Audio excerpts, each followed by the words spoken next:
Alrighty, guys, welcome to New School Wholesaling episode 2. If you don't know what New School Wholesaling is, I have compiled the top wholesalers under the age of 30 that have all made over $1 million in assignment fees. And today we are talking about how to win in wholesaling. So we got Max, Joe, Roy, Jacob, Alex, Vana. Super excited for this today. And I know you guys have been asking, when's the next New School? And we're here. So what I want to do is kind of talk to them because they all run massive communities of successful wholesalers, and they're also very successful too. So kind of want to see exactly what separates the winners and the losers, the best mindset for success, and how you can become a successful wholesaler. So without further ado, let's start from the back to the forward. Start with Vana and then go to Alex and then Jacob, Roy, Joe, and Max. So how do you separate the winners and losers in your community? Wow, how do you separate the winners and losers? The number one thing I've been telling my team recently, I have a local team and then I coach nationwide, but the victory is in the action. So literally, I tell my people all the time, what happens is they just fall off. We have a weekly call. I just want you to come be part of the conversation, come train, come be in the energy, and that's all you need to do. And I can help you make 100 grand in 90 days. So it's really just about taking the action. People get so caught up in like comparing themselves to other people and getting in their heads, can I really do this, blah, blah, blah. If you just spend all the time you spend doing that and saying these things to yourself, you spend all that time actually just doing the work, you can become very successful within 90 days. That's what I'll say for now. Perfect. Alex. As far as mindset, positioning, winners, losers, I'll never be the type to say there's like a special secret to any of it. It's pretty simple, right? Luckily, with the business we're in, there's not really a risk. So essentially, we are able to go all in and not have to worry about anything bad happening, other than spending more time. So that's the one. The separation in every aspect is, who's actually persistent. Because obviously, when you're not successful, well with something, it's tough to keep the motivation going. And that is why discipline matters. Motivation doesn't. Motivation helps. Your mic's kind of messed up, Alex. So yeah, Can you hear me better now? Way better. When you leave, I was getting smarter contact calls. So I was saying, motivation, mindset, all that stuff, in my opinion, is not that big of a deal. I think it is overcomplicated. Just work. Life is so simple. Just work. No like morning routine or any of that stuff you do is going to help you reach, the initial level. I think once you get to a certain level, sure, it's great. Have a specific ritual or routine that you do, stuff that keeps you, focused and prioritizing the right things. But other than that, when you're just starting out, you have nothing to lose. So you work and you keep working and you keep working until it works. It's like I have students, right, that have came in, done 4 or 5 deals week number 1. I have other students that have been in the program for 4 to 5 months and haven't done 1 deal. Difference is pretty simple, right? The ones that are doing well show up and they ask questions and they just put in the work. It's all about just putting in the work, as cliche as it is. That's all you have to do. Put in the work. Yeah, so my 2 cents on this is that 100% it's, all you have to do is put in the work. It's pretty simple. Once you find something that you want to chase after, that is a proven business model where you see other people making money from it, once you identify that, then all that's left is putting in the work. The thing is, if you want greatness, then you have to be opposite of what everybody else is doing. The crowd does not get to the places you want to go, right? And so you have to be willing to do everything that everybody is not willing to do. That's the dedication that it takes to actually be successful. And in anything, it doesn't matter whether it's wholesaling or something else, to actually get massive success, like the stuff movies are made out of, right? Those type of dreams. It's going to take everything you have to give and more, like for real. Now, it is simple to do. All it takes is showing up and putting in the work every single day and figuring it out. but most people aren't willing to give it everything they have. And most people, they fold, they give up, and they just fall to life, fall to their circumstances, and decide to just be cool with following the crowd. And when you do that, you end up in the same places. You don't get an extraordinary life. You get stuck in the rat race, and you live a meaningless life of something that you didn't want to do. You never chased your purpose. And then when you're on your deathbed, you have to think back about how you never tried to take a step. So real shit, it just is about making that decision that you're going to do something no matter what, and never waver on that, and show up for that decision every day like you owe it to yourself to do it. And you know the best part? No one is willing to do it. So there's really not much competition in life. You got to think about percentiles. Nobody's willing to do it. And when you make it, everybody's sitting on the sidelines hating, like, oh, that's cringe. Oh my God, he's doing all this. But they're a spectator on the sidelines. You don't want to be the spectator. You want to be in the game. You want to be in the movie. You want to be one of the main characters. Life's like a video game. Become the main character. But it takes everything you have to give to level up all the way. So most people aren't willing to do it. So there's a straight shot to winning if you're willing to do it. Just got to take it. Yep. I agree. Roy, you're on mute, brother. No, to piggyback off that, there's literally no competition. Like, whenever you think there's saturation, there is not. The people who are getting started don't last long enough to stay consistent. They just completely fall off. So you already beat them. And the people who already do make it and are making a bunch of money in wholesale real estate, they get complacent, they get comfortable, and then they fall off. You just continue to stay consistent. You can beat both of them. My advice, just because I've talked to almost 100 new beginner wholesalers, I've seen tons of them be successful, ton of them fall off. The number one thing I want you guys to realize is your current self right now isn't capable of getting the result that you desire. Because if it was, you would already have it. So what you're trying to do right now is you're trying to create this whole new version of yourself, a higher version of yourself, to actually start getting the things that you want, like the Rolex or the car, or just $10,000 a month. You need to realize whenever you do make that leap into changing your reality, it's going to come with a set of challenges.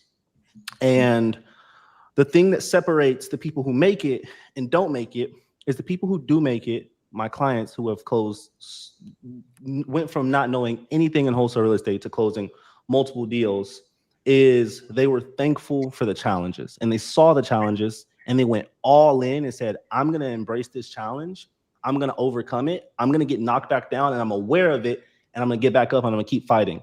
Versus the people who didn't make it had the expectation that this was going to be easy, that wholesale real estate is this get rich quick. So they get into the industry and the reality hits them. And it's not that easy. They get kicked down and they're weak. They're not strong enough to get back up. So the number one thing that I would say is understand that you are trying to change your reality, and that's not easy. Depending on how old you are, that's years of wiring and programming of who you are today. So you're trying to change that. And in order to change that, you have to continue to go through challenge after challenge after challenge. And eventually, after you pass those challenges, you will get everything that you want. So this industry is no different than any other industry. E-com, Airbnb, flipping, they all make millionaire. It's just you being able to stay consistent enough to go through those challenges and make it happen. Love it. Joe. Yeah. So I completely agree with what Roy said, and I think it comes down to what I've learned over what he said was years of wiring, right? What a great analogy. The biggest lesson I've learned in 7 years of being in this industry is income producing activities. Income producing activities. If you're not doing activities that produce income, you're wasting your time, or if you're smart enough, your employees' time. At the end of the day, this is an engine that runs for you. Your goal is to build a business that runs without your time. How are you going to do that? You're going to focus on the key metrics that produce income producing activities. In other words, offers made on a daily basis. I don't care if it's you making those offers. I don't care if it's you generating those leads. But how many leads does it take and how many offers does it take to those leads to generate a contract? If you don't know those numbers, you need to start organizing and learning those numbers. That comes from having proper systems in place. So I hustled for my first 2-3 years doing a lot of these things myself and really focused on those metrics and learning what those were.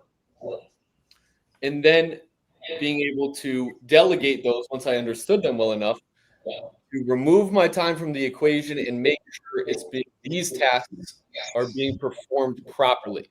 Are the income producing activities being performed properly based off your prior knowledge? So everybody here watching this probably doesn't have years of experience.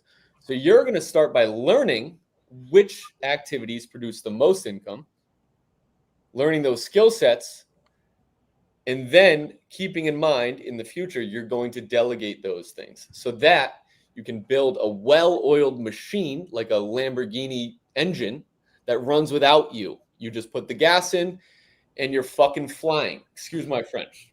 But that's what I've learned mindset-wise about this industry.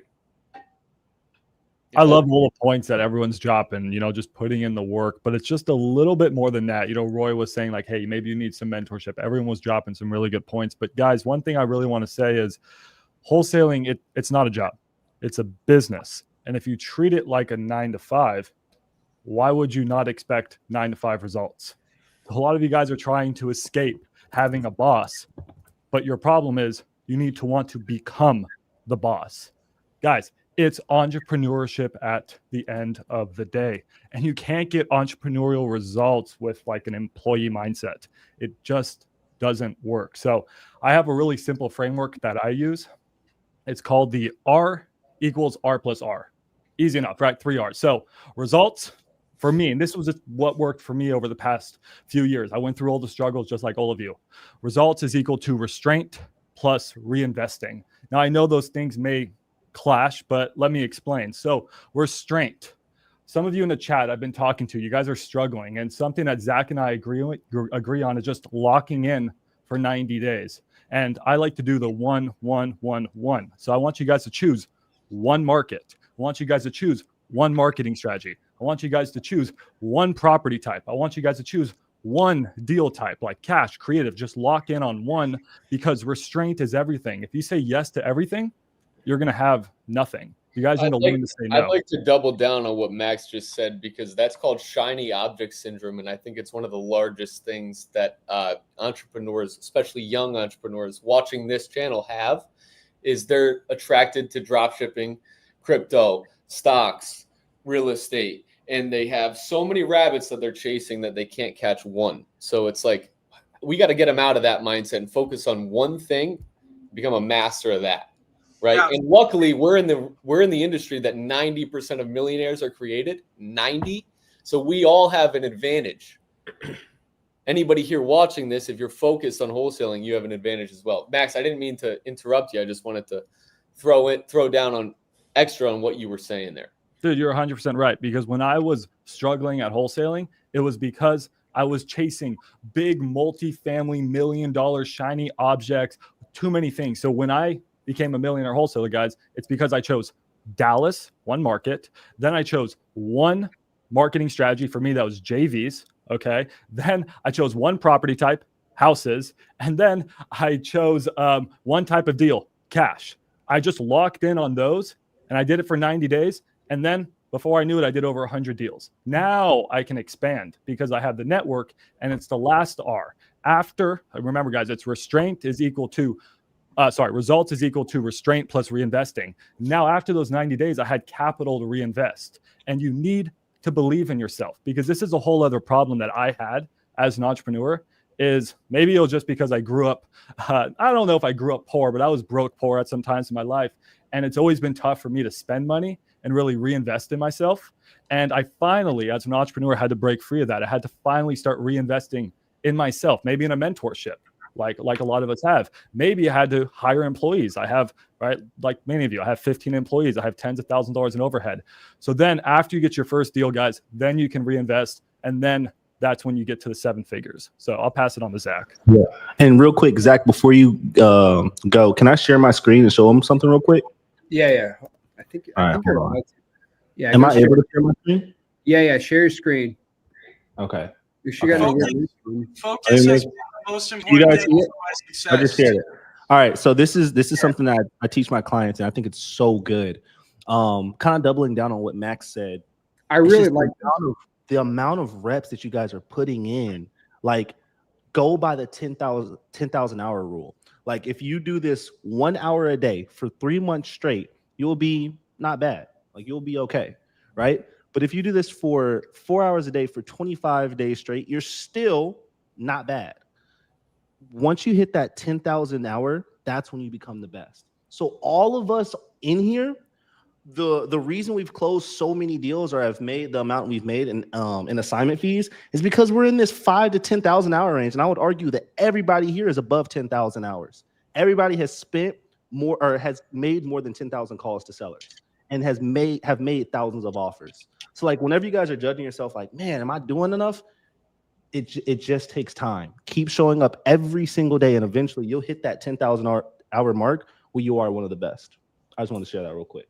See, and I literally just keep it as simple as every waking hour, if you have a goal, should be going towards that. And then in between, take an hour break, go to the gym, eat, go on a walk. But when I was starting out, and I've tried like a ton of different stuff before I got into wholesale, bro, whatever I was doing every hour of the day was dedicated to it. It's that simple. You don't have to log hours, again, do anything special. If you just dedicate your time to the task and you have somewhat of direction, that's why it's nice having people like us posting content, showing you all. It's really not hard to do. But if you put every hour of the day into it, it'll happen.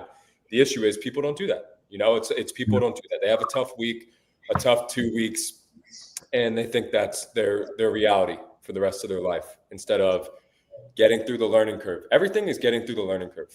Going to the gym, playing a sport. Imagine how good you become at a sport, once you get through the learning curve. It's all the same thing. Just work.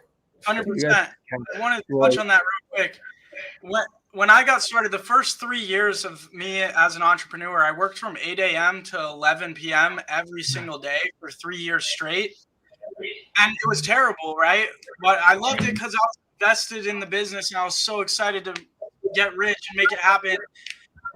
But it was a grind and it was tough, but then it paid off. Now my business is pretty much run without me and I go and do whatever I want and the money keeps coming in. So you got to just put in the work that's required to set yourself apart from everybody else.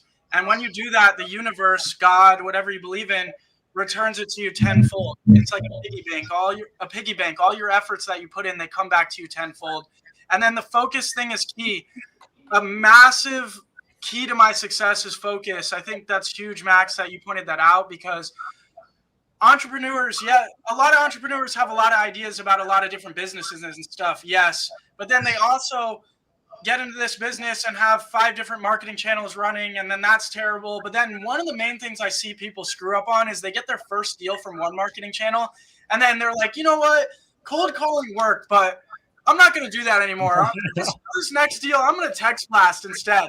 And it's like, bro, focus on what worked and rinse and repeat and do it again. So just focus is key as an entrepreneur. So I love that point. Yeah, are we going to ignore Roy being Dr. Evil with the cat? Just stroking the cat, just. Bro, how old is your cat? He's 2 years. That cat I have the same one, but she's only 1 year old. Bro, he is a man. He just destroyed my couch in my bedroom, but it's a little. I have the same cat. Mine's a little darker though, but. Oh, that's fire, bro. Bro, do they stop? I feel like mine it messes everything up. I just got a black cat. You guys got rich people cats. You know what's so crazy? Toby, everybody that's watching this, Toby was actually, he's $3,000. I had bought him whenever I closed my first 100K deal. So this was my reward. That's what he recommended. That's pretty cool. A cat. Max, tell everyone about Soup. How much you paid for Soup? Oh yeah, how much I pay for Soup? I don't know. I've never spent any money on an animal. Tell us, Me, man. Cool story. I love Soup. Max treats his dog like a $5,000 show, like Pomeranian. I don't know if you guys know. So Steakhouse? Soup's been to Nobu. Soup's been to all the nicest steakhouses. Soup's traveled the country. I mean, Soup comes everywhere with me. Yeah. That's crazy. Oh yeah. But basically, what I want to say is, you guys all made points, and obviously, like I could pretty much say the same thing. What I've always found was that when I call someone a loser, people get so like visceral with me. Oh my God, how dare you? I call a loser somebody who quits. And if you didn't become a winner, then you didn't get a deal. So I define 3 things. You're a winner, a loser, or a winner in training.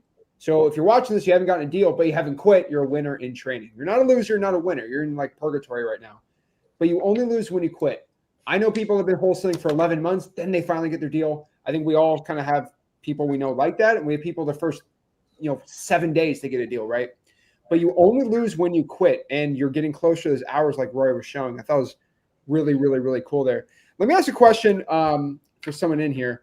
Who here, like, I know Jacob probably does, Joe and Roy. I don't know if Dana, like, do you guys like teach mostly calling and texting for your students? Okay. Mm-hmm. Yeah. Let me ask this. At what point, what's the number, not hours, what's the number, roughly, if contact rate's okay, how many calls does somebody have to make on a high equity list where it's literally impossible? Like, you just make a bet. If they made this many calls and they're okay at closing, I can guarantee a deal. What's the number? It's about 3,000 for us. 3,000. Okay. Real conversations, not dials. Oh, 3,000 conversations. Yeah, that's. I'd say a list of 10,000 records. So, and that's probably. I mean, maybe that's flipping it twice. So 20,000 dials, and you're guaranteed to get a deal on a high equity list. Yeah, I'm at that 3,000. 3,000 contacts, you should have a deal. Okay. And then I flip that on like would that be 30,000 dials at 10%? It really depends, I guess, on the contact rate, right? So, but this is the thing I want to tell you. Honestly, what I would say is it depends on market. Like I've seen people in micro markets that do it on like their I was going to say 300 call, 500 call. Yeah, oh, yeah.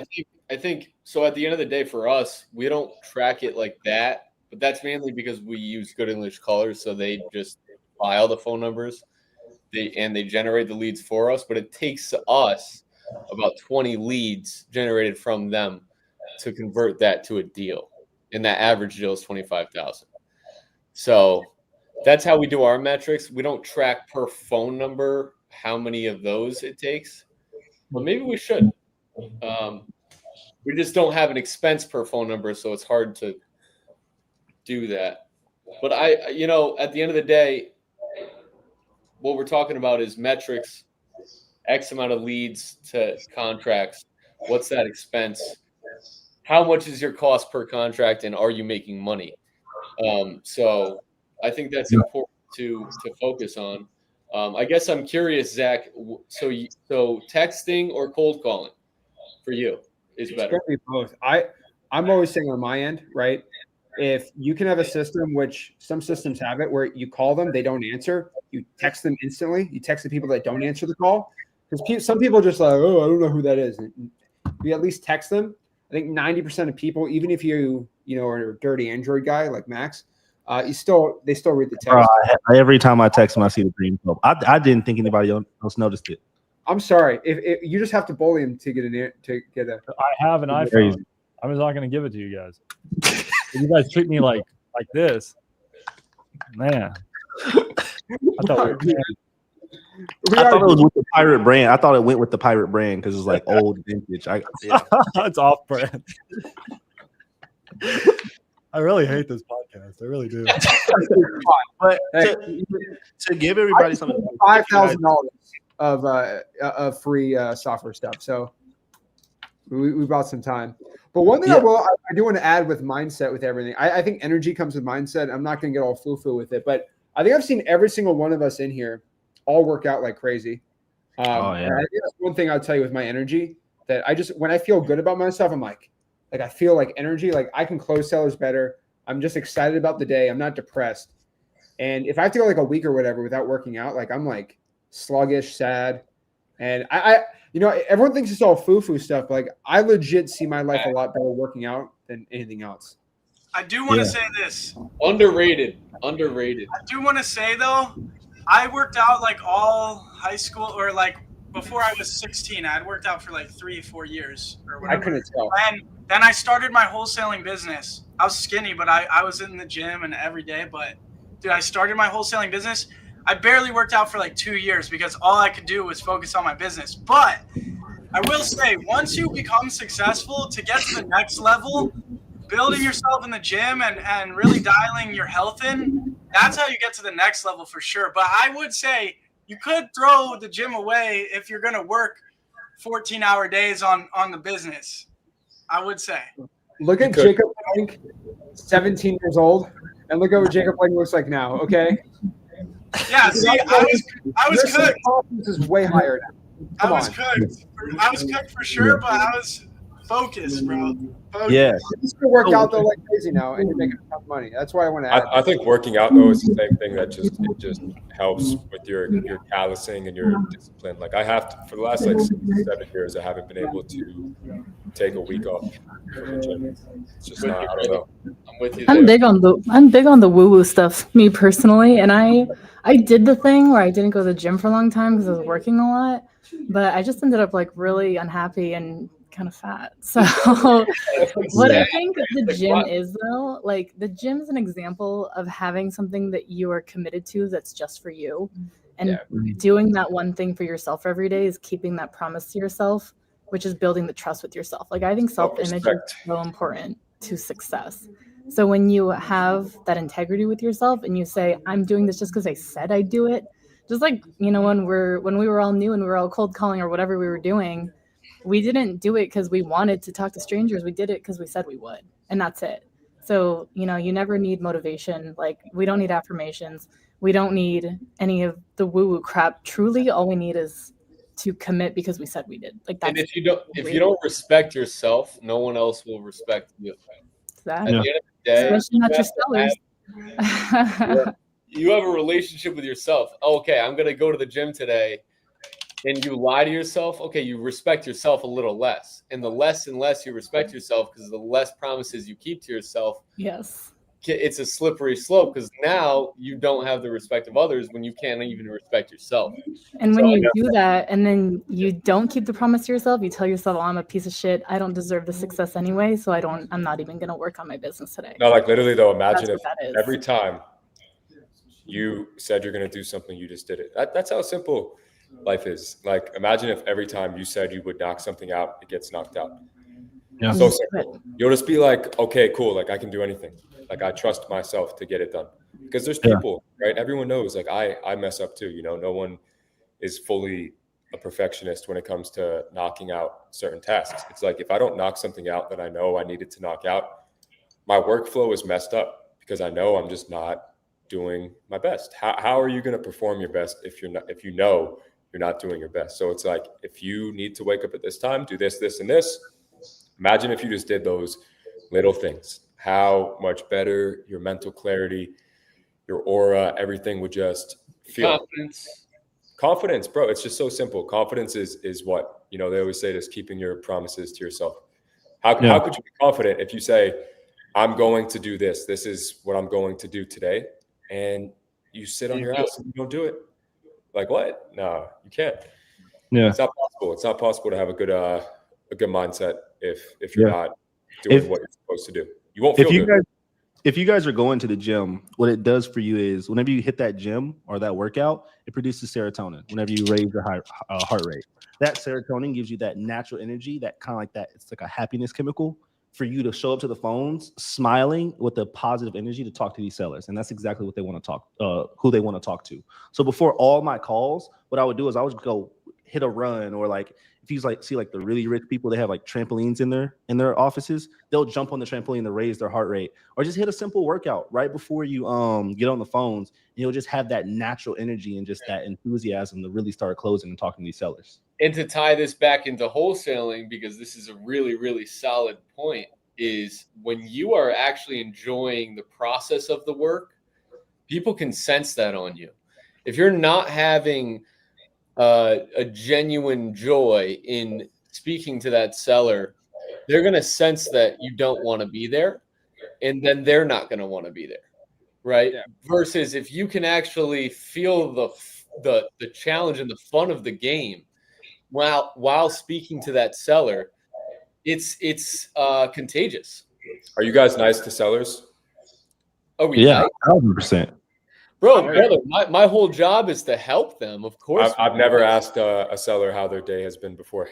Oh yeah, you their day. I want to help their day. I can't get there by asking about their day. I want to ask them what their problem is. Why do they have this house that they're drowning in debt on? Houses is different. We don't build. I don't build rapport. I'm mean to people in a good way. I'm mean to people on the phone. I'm extremely direct and like tell them what to do and make them follow my process. Yeah, me too. I'm like, no, it's worth $30K. I don't care. They'll just start rambling about other stuff, and you got to keep them on the straight line. So, but energy is extremely important because like you got to come to life versus life coming to you. That's how bad shit happens to you, and you got to become a money magnet. And when you're vibrating good energy, and you're taking over the world, and you're achieving your dreams, and that's all that's crossing your mind, and you're in the gym, and you're raising your vibration or whatever you want to call it, like literally. Life starts to come to you. Wins start happening left and right, and it starts to snowball. So getting in those phases of your life where you're really tapped in and feeling like that, people are attracted to you. You're moving in a phenomenal direction. Deals that you never thought would come together just happen out of nowhere. So trying to find that level is key. And I want to add on that. Balance is going to be everything. So you want health, wealth, and you want mental health. Hold on. Let me repeat that. You want to be good mentally, financially, spiritually, and socially. That's what I usually optimize for in health, right? This book right here will teach you exactly how to find that balance. So health, mental, spiritual, and financial. Those are the four. My bad. Read this book right here if you guys want more education on how to connect your health, spiritual, and how it helps you actually grow as an entrepreneur. I like seven habits of highly effective people for anybody that's listening. Dude, I love it, man. Max works out at like 11:30 every night. Yeah. I don't know how he does that. He always puts it in though. Hey, I'll tell you that. He works all day and then just like goes to the gym at like night. I will go at 1 in. I will just not end the night if I'm not at the gym. It's just I'm in bed. Made it a routine.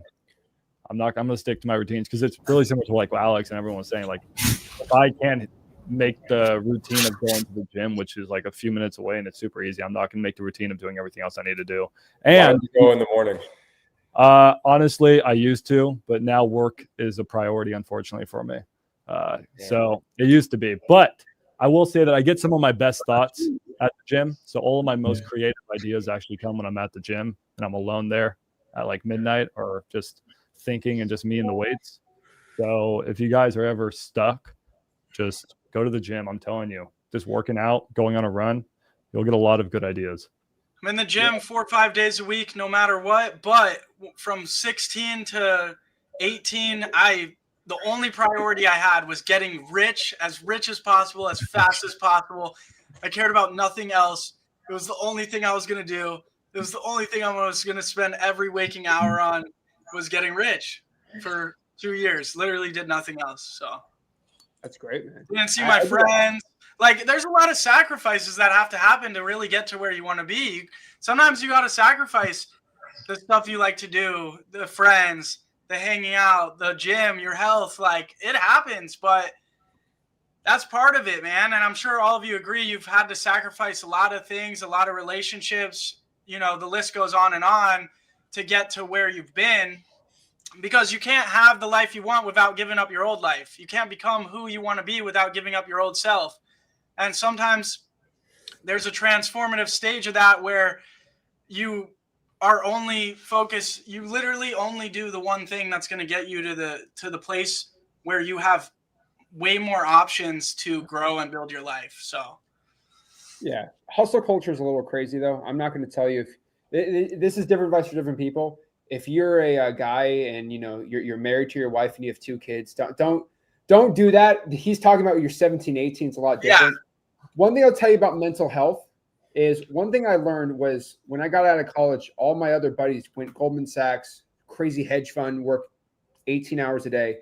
All the top hedge fund guys gave this one advice, and I use it to this day for me in wholesaling because I used to work 15, 16 hours a day. He said you spend 1 hour doing something that's not what is work. So, for example, for me, I'll spend 1 hour working out, and then I'll dedicate 1 hour, usually right before I go to bed, watching like a TV show or just doing something. And so what I always did was on Sundays, I watched the Dolphins, and I'd watch like 30 minutes of like a TV show or something, right? That's how I was able to get through One Piece, the whole thing, 30 minutes a day. But I will tell you this. You don't feel here's the thing. You do that for 30 minutes, then you don't feel guilty at all. Then you don't slack off. It's like, hey, I have my 30 minutes to watch my TV. I cannot slack off anymore.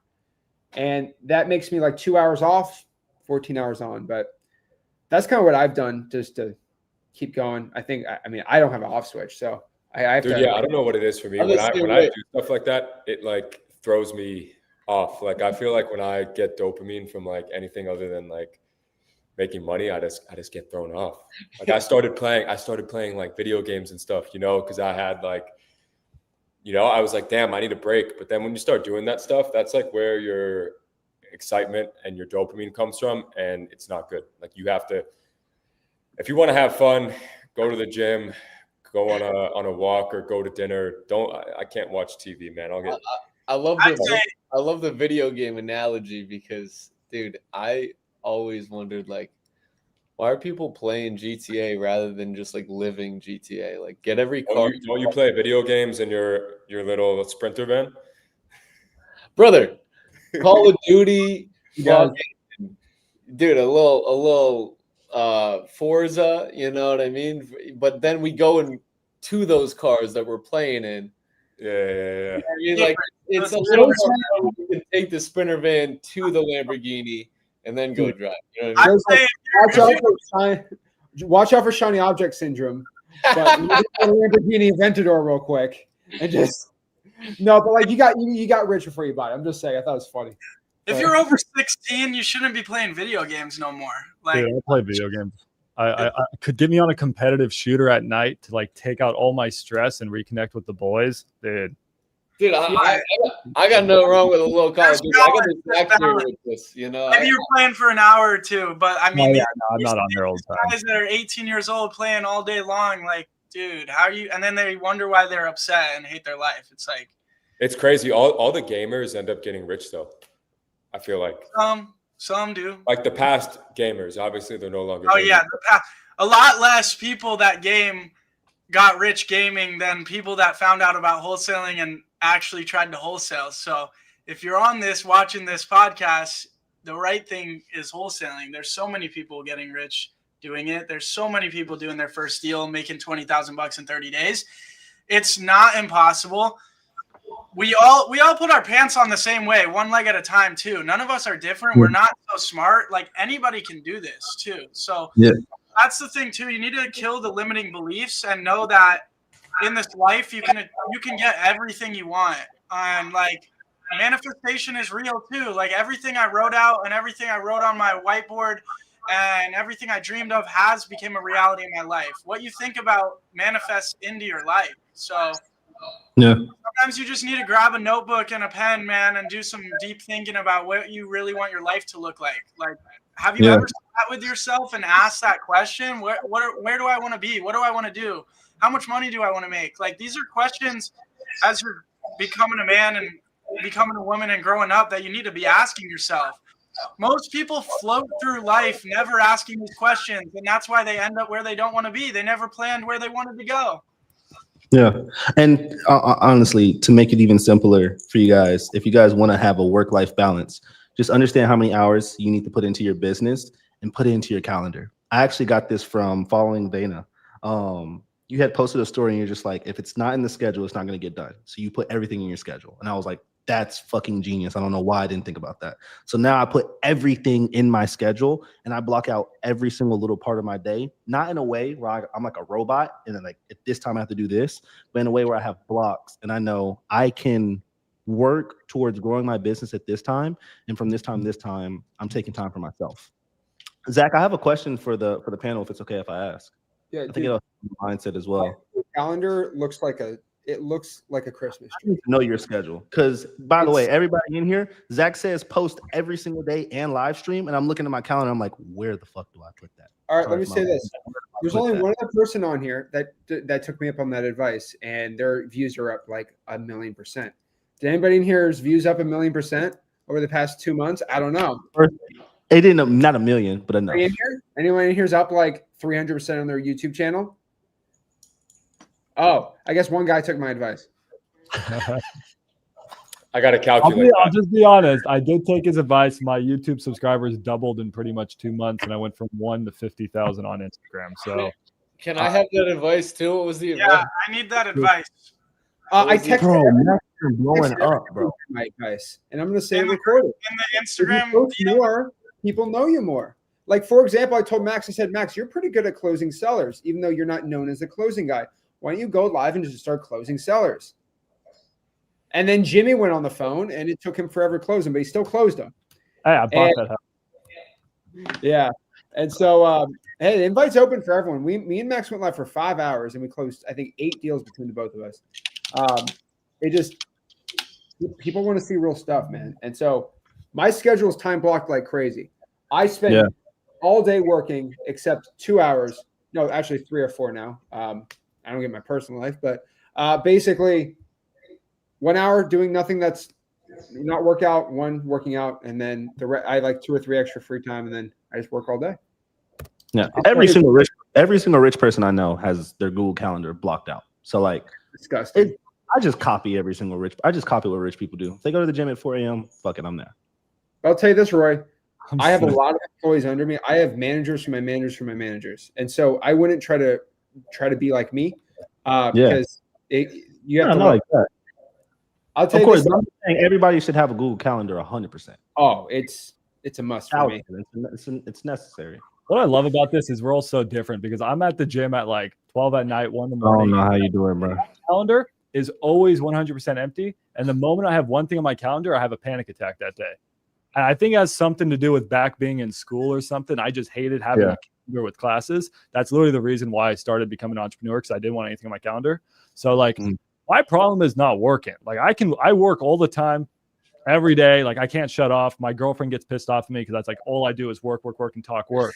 But like, if that's why I love video games, man, like I feel like Elon Musk said that he just gets into like a competitive zone and he can just like drift off. So anyways, yeah, guys, don't take advice from what I'm saying because I'm actually with Max on this. There you go. But we're all a little bit different. I'm one of the weirdos that doesn't have my calendar booked out. I have a to-do list of shit I have to bang out, and it's listed in priority. And I know how long each task will take. And if I don't complete those tasks at the end of the day, I beat myself up. But at the end of the day, I do see like you got to shut your brain off sometimes. And it's hard for me too, because this whole thing is so fun. Like I genuinely enjoy work. And my girlfriend, like Max just said, is like, can you just put your phone down? We're at dinner. And we're at dinner every night because I can't put my phone down. Right. I mean, we like, it's at the end of the day, it's like, I love the game. And I have to force myself to shut my brain off for my mental health. So like I think I'm more on Max's side with this particular topic, because I think what Max was saying is like, you don't necessarily have it all scheduled out. I'm at the gym at like 1 to 5 p.m. whenever I can fit that into my schedule based off of the appointments I have that day. But I can never predict the appointments because I'm like opportunistic. I take things as they come in, and I'm just ready to go at the beginning of the day. So I don't know. That's just my mindset. I don't know how else to put it. That's kind of me. I roll with the day. But work ends like at 4 or 5, 100% it ends. It was never like this for the majority, like half for like 3 years. It would go on forever work. But now there's a hard stop just because like that brute force that gets you to like your first $1 million isn't going to take you to multiple millions of dollars a year. So kind of realizing that, switching it up, taking care of myself more, I know that's what's going to get me to the next level. It's not going to be brute force. It's going to be more calculated. And so, yeah, Jeff Bezos said he gets paid to make a small amount of high quality decisions on a daily basis. And I've adopted that in my company as well. I don't want to be the one taking the action in the company. I want to be working on the company and making decisions on how we move. Right. So like if you can just focus on your mental health, number one priority, then you're going to make better decisions. That's kind of my mindset on it. Yeah, clarity is a superpower. Clarity, but it's hard to get clarity. There's a lot. We live in a very fast-paced world, and with these phones and everything, there's just so much information. But the clearer mind you can get, the better decisions you can make, and the better ideas you can have on how to fix issues in your business or how to scale. So finding a way to take care of yourself so you can be clear-headed, key. Hey guys, I have to hop off here. So I'll touch base with you guys, but good joining on. So Good to see you, bro. you guys Alex, brother. all you house Oh, guys by here. the way, I tried Louis Bocky's. Amazing. I think it's told okay. you. I told you. I think it's It was okay. amazing. But hey, I was gonna say for all you house guys, I need something in Miami here. Roy, I already asked you. I need Yeah, he someone to texted me. Miami, okay? Please DM me. I got you. I'll keep you Bring updated. me a house in Miami. I need a tear down. Hey, drop All your right, but I have to vibe. hop off, guys. Good connecting with you all. vibe. I'll talk to you guys all. Alex, good to see you, bro. All right, That's it. let's make There we people go. find him a house. Let's find him a house. Yeah. I think he's got some crazy taste, but hey, we'll try. I had a question for the panel. Just because this is something that's been going on in my community that people are doing, and I'm like, yo, hold on, chill. People are quitting their 9 to 5s and they're just like, I'm going all in on wholesale real estate, or they're dropping out of school and going all in on wholesale real estate. Now, there's some people who are watching this right now. They're kind of like thinking, can I do that? Is that possible? What is y'all's advice to those people All right, who are thinking? I'm directly in this category. So like I literally got fired. 30 days later, I made 50 grand on my first deal. Literally 30 days. So I got fired, hopped on YouTube. I was like, this is the 5th job I've been fired from. And then I was like, I got to figure it out. Found out about wholesaling that night because it was just like, what do millionaires do? Oh, they all do real estate. Okay, how do I do that? I have no money and credit. Oh, okay, wholesaling. It was just natural. And then I looked into wholesaling that night, could not stop on YouTube about it. It was actually Nick Estes who was the first person I saw. And then, 30 days later. So I'm totally condoning people quitting their job to do this, because if you put your back against the wall, the fire that you have under your ass to get that deal done is ridiculous. You have no other choice. I had no other choice. That deal had to close. It wasn't if, it wasn't but, it wasn't maybe, it wasn't when, it was fucking now. Excuse my French again. I am French, so you guys have to forgive me a little bit. But yeah, that's basically that's my view on that. Is if you just don't give yourself a plan B, yeah, you're gonna succeed in it. And I actually encourage my community to do the same thing as well. So yes. I essentially dropped out of high school sophomore year and got started selling.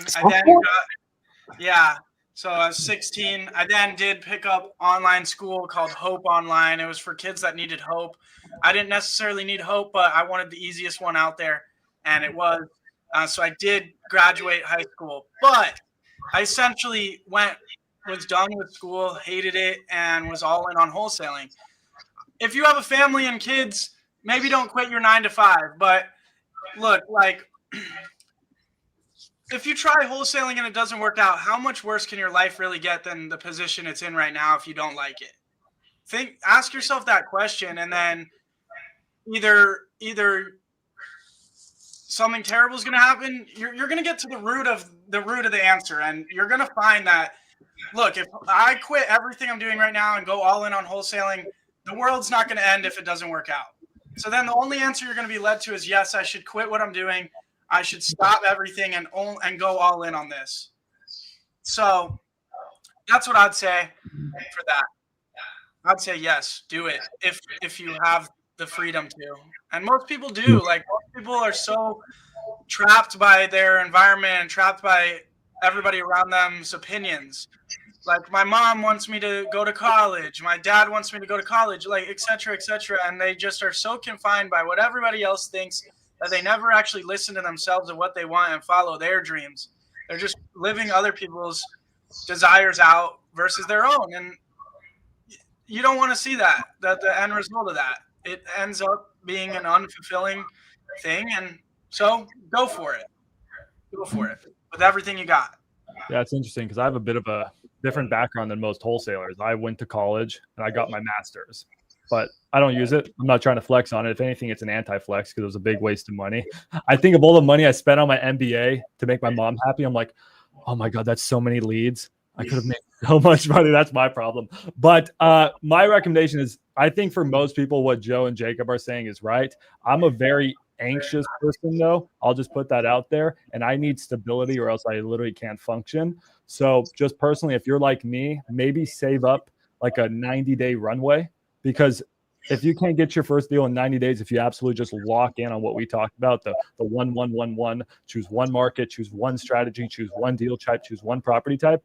And I mean, Zach is literally promoting that right now. Like, if you guys can't get it in 90 days doing exactly that, then I'm not going to say this is the right business for you, but something's wrong, right? So my opinion is just have a 90-day runway. I mean, I don't want you guys, living on the streets. That's the last thing I want for you guys. But if you can budget for 90 days, just do it. Just rip off the Band-Aid and go for it. Yeah, I agree. Yeah. I'm not probably the best example because I graduated from college, but I did graduate college in 17 months. But the thing is, don't follow what I did. I would probably not go back to college, but I have a photographic memory. So I was able just to, like, no joke, just read a book and do 1 hour class a day. And I was able to take it online. But I probably would not go to college if I knew about wholesaling. But if you're in college now, just keep it up. I had a whole cold calling center in college. It was great. People have so much fear to chase their dreams, like so much fear. And they're scared of it so much that they never follow the thought. Like, follow the fear. Think through all of it. What's the worst case scenario? It's probably going to lead you to take the first step in wholesaling. Yeah. Do you go to college, Vanna? I did not go to college. I finished out high school, and I was a very good student. I actually was admitted to college. And so that was like a really crazy summer for me to decide what I was going to do. And ultimately, I decided not to go and just do real estate. And I think, like, at that age, like, there is no question, I think it wasn't even hard. I think I just made it hard for myself, but there's no question that if you are living at home and you don't have any bills and you feel this calling to chase some sort of entrepreneurial dream or endeavor, just do it. Like, what's so bad about giving yourself a shot for 6 months or 12 months? And then if I told myself, like, that was how I was able to rip off the Band-Aid and just do it. I told myself, if I really fail after giving this my all for a year, that's fine. And I think that's also what freed me up to just go all in and not worry about what was happening or if I was making money or not, because I already gave myself permission to just waste 12 months of my life. And that's what gave me the energy and the mindset and the whatever to actually be very successful in that first year. I love that you say, like, give yourself a shot. I like that because in life, you only get so many shots. You only get so many shots at these various opportunities. There's these crossroads in life where you have the decision to do something or waver away from it. And those crossroads, you only have so many of those in your life. And you must take those shots when you have that opportunity. And for me, when I got started wholesaling, I was this young, extremely skinny kid. I did not look like I could buy your house at all. But then after 8 months, because I had no idea what I was doing, it took me forever to get my first deal because I was not doing the right things. But then the seller was a bus driver for a school, and he was just so nice that even though I was young, he wanted to give me a shot. So if you're young, sometimes older people they will present you with an opportunity because they see what's the potential that's within you. And you got to capitalize on those opportunities. There's only so many shots in life. Take them. So that's awesome that you gave yourself a year to take the shot. And look, it worked out. That's the thing too. Like, as long as you never quit in whatever you're doing, you will win in the end. You just must never quit. Yeah, I think what you just spoke about is called the snowball effect. That's what I call it, at least. It's where when you're young, I started when I was 20. I know you started a little younger than that, Jacob, a lot younger than that. But it's still the same thing. I mean, when you're young and you get some traction, people start to believe in you a lot.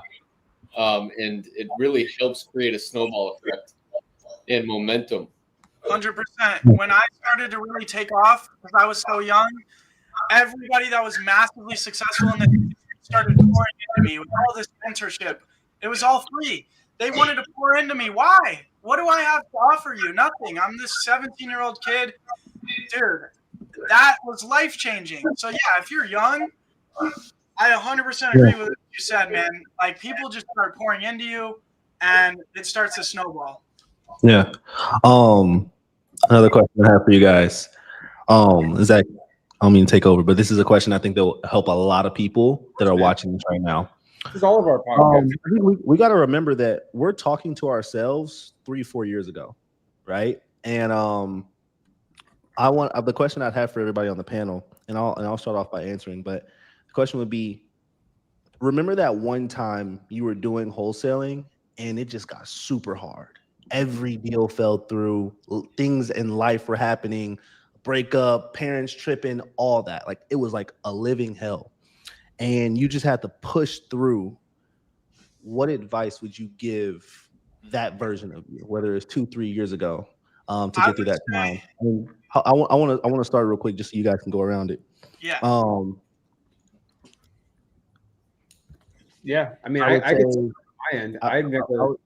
I would say, oh, here, I know you go. Bro, you go first, dude. Roy said he's starting you guys. Right. Cool. All right. To me, whenever things were going bad, I had like $400 in my bank account. I had just closed a huge deal, blew it all that. Rent was due the next day, and I was like just crying. Have faith in yourself, bro. Like just wake up every single day and know God has a plan for you. He's going to lead you in the right direction, no matter what. A quote I told myself a lot was, "Don't believe in the 3D." So everything that's in front of you right now, your reality is not real. Just believe what's in your head. And I just was delusional for like a cool month to 2 months, just saying like, I'm gonna get through this. And the very next month, I closed a $76,000 deal. I was able to like just pay off my car, apartment, all that. And I was super late on those things. So yeah, just have faith and just know that everything that's happening to you right now that's in the 3D is not real. I would say so.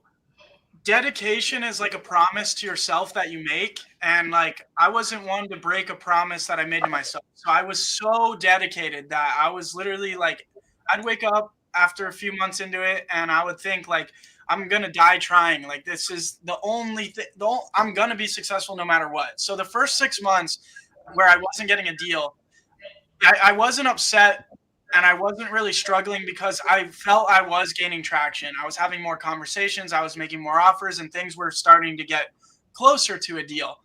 But when I got crushed was 6 months in, I got a house under contract in Gilbert on a golf course here in Arizona. And I didn't notice the foundation issues. I just thought it was like the roots from this big tree in the yard that was screwing up but then when I walked a buyer through it, he pointed out the rest of the foundation issues. Turned out the seller already had a bid for like 13 grand in foundation, and it killed the numbers on the deal. This was 6 months in, my first contract. It absolutely crushed me, but it absolutely crushed me only for the rest of that day. Because I was so dedicated, I had made that promise to myself that I was going to make it happen. And because I continued building upon that promise to myself every day, we talk about showing up for yourself and how that builds confidence. I had showed up for myself for so long, for 6 months, that for me to then fold after I just lost one contract and to wake up and give up on wholesaling, my mindset was actually the opposite. I was more fueled than ever. That day I was crushed, but the next day I was more fueled than ever to keep going. And 2 months later, closed my first deal, made $30,000. So I think it was just building upon the dream and building upon the dedication to it day after day. For what? It's like 260 some days I was trying to get my first deal, like almost a year, you know? So just that building of that kept me where I had the right mentality. Yes, I got knocked down, but I got myself back up and it all worked out. That's so powerful because if you did quit, you never would have seen the money. Yep. And it was just 60 days away. Yeah. I tell It's people like that a that. lot. Like, if I guarantee you that you'll make 100K or whatever it is, you'll make your first deal in 90 days. Have you then seen that it's easier diagram to do it. of the guy, the two guys with the pickaxes, and one guy's like tired and turned around, and the diamonds were right there, and then the other guy's still going?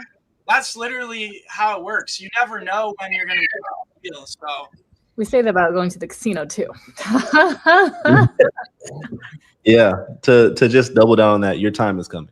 Everybody has their time. If you see somebody on social media that's crushing it, it's their time right now. But just stay down and know your time is coming soon. Yeah. Yeah, I think that your question was actually very relatable to what I went through. I went through a breakup, like what you were saying, and COVID hit at the same time. This was after my first 2 deals closed. So I closed one for 50,000, one for 5,000, and I had a deal under contract. And but mind you, after that, I got an office space. I had 3 computer desks, and I had all this overhead now with softwares and shit. I was trying to scale quick. And then COVID hit. I had a deal under contract for $69,000. Beautiful deal. I mean, like, we should have made 40,000 at least. And then, like, right then COVID hit. It was that March. Basically I got, and then, nothing happened for a year for me. Like, actually, like, I had all this overhead and nothing happened because I adjusted. I had shiny object syndrome. I switched to like creative financing and subject to and commercial deals. I was going for grand slams when I had done everything with just traditional wholesaling, cash deals. So why would I switch it up? That was my problem. Was I overreacted to the situation rather than doing what had worked. And it turned out I thought wholesaling was going to tank. The exact opposite happened. I mean, the market was incredible. It was just that week or two, I totally just made the wrong choice and went away from the gold. So it's like I started digging the gold, like what Alex was talking about, that analogy. My story was a little different. I started digging the gold. I got a little bit of gold, and then this earthquake happened, and I ran away from the mine, and I was just going different directions. And as soon as I got back to start doing what worked for me was when things started flowing again. So wholesaling was never something to ditch because you can do it in ups and downs. And even when the market's crazy, you can still do deals because a deal is a deal. At the end of the day, it's ARV, repairs, and maximum allowable offer. And if you can give it to a flipper who knows what they're doing and does a lot of transactions, deals are going to be quick, especially in the single family home space. Not necessarily land deals or subject to deals because nobody knows, they're more complicated deals. At the end of the day, I think it's a bread and butter. It's a wheelhouse. It's a repeatable, scalable business. Roy, that is a direct answer to your question because I've gone through a terrible phase of like hell. Just stick with what works. Yeah. That's what I learned from your question. I love that. Max. On my side, and I had an experience not too long ago, guys. So, I've bought my first house 10 years ago, but I had started real estate investing really like 3-4 years ago. And I had one of my big shakeups that happened less than a year ago. And it was actually Zach that actually, gave me the advice. He just said, you just have to go with the hard choice. And so you just, guys, if you're stuck, just go with the hard decision. Don't go with the easy decision. And the hard decision will end up being most often the right decision. I had a partnership with some other guys. We grew it to a 7-figure company. And then it was pretty clear that it wasn't going to work with them. So I was faced with 2 decisions, stay in a bad relationship or break off of the relationship and then start a brand new company from day one. And I went with to start a brand new company. And now in 9 months, my company's bigger than I ever could have imagined. But it was not easy at first. But you got to make the tough choice. And there's a lot. I mean, even us up here, we're facing some of these tough choices right now. And we're struggling with our own struggles. Obviously, maybe it's not getting our first deal, but it's just some other issues. So you guys are not alone. We're really no different than you guys. And we were in your exact shoes, maybe me a few years ago, maybe Zach 8-9 years ago, but we were all in your your shoes at one point, guys. Oh, Yeah. What about you, Veda? Well, the most fear that I felt in my career was when I was starting and I had no idea what this was really. And I committed myself to cold calling and I hated it because I felt like I had no value to provide and that they were going to see right through me, that I was new, and I felt like I had imposter syndrome. So, the first couple of times I picked up the phone, I cried. I don't know if any of you guys did that when you started. The first time when I first started calling, and my mindset shift there, which was really big for me, was they literally do not care about me at all. They care about what I can do for them. So when I made that shift and I just focus on, making myself valuable, which was learning my market, learning the solutions for sellers, and how to ask the questions to come to a set of solutions for them to pick from, and then just being detached from it, that changed the game for me. And I was excited to actually go out and find people who need help because I work my local market. And so I'm very connected to these are people that live, within 50 miles of me, and I want to serve my local community. But a really dark time in my career, the darkest time was when I was rolling it in. I had made like $100,000 in my first year, and then I made $300,000 in my second year. And in the fall of my second year, business started getting slow and I wasn't making money it was like the third or fourth month with no check. And I was really like, what is happening? It really impacted my self-image. And when I think of myself, I was telling myself, I'm actually not good at this. I don't know, I just blamed myself. And so I was comparing myself to my friends who were, rolling it in. Their business was doing just fine. So what was wrong with me? And I was beating myself up day in, day out. And that was blocking me from coming up with new creative ideas to help sellers, new creative marketing, more videos for social media. And I just froze. And so that went on for weeks and weeks. And ultimately I talked to a mentor I had, very big on mentorship. And as soon as you can, you should hire a coach as soon as you're financially capable. And I told my coach, I feel like shit. And she's like, well, you haven't had a deal in a while. It was actually March at the time, I think. It's actually spring, it was the fall. But she's like, Dana, how confident are you? It's March right now. How confident are you that you'll close at least one more deal this year? I'm like, in the next 9 months, there's no way I don't close another deal. And she's like, well, there you go. You're good. And so it was kind of about having blind faith in the process and just knowing that these actions take me closer to my goals. And so, at the time I was slacking because I was like, well, this isn't working anyway. I don't even want to do it. I don't want to get cussed out today by sellers. So I was slacking, and that was being out of integrity with myself and, missing out on the actions that I said I'd do. And that was moving me further away from the end goal. Like we were talking earlier about knowing what you really want in life.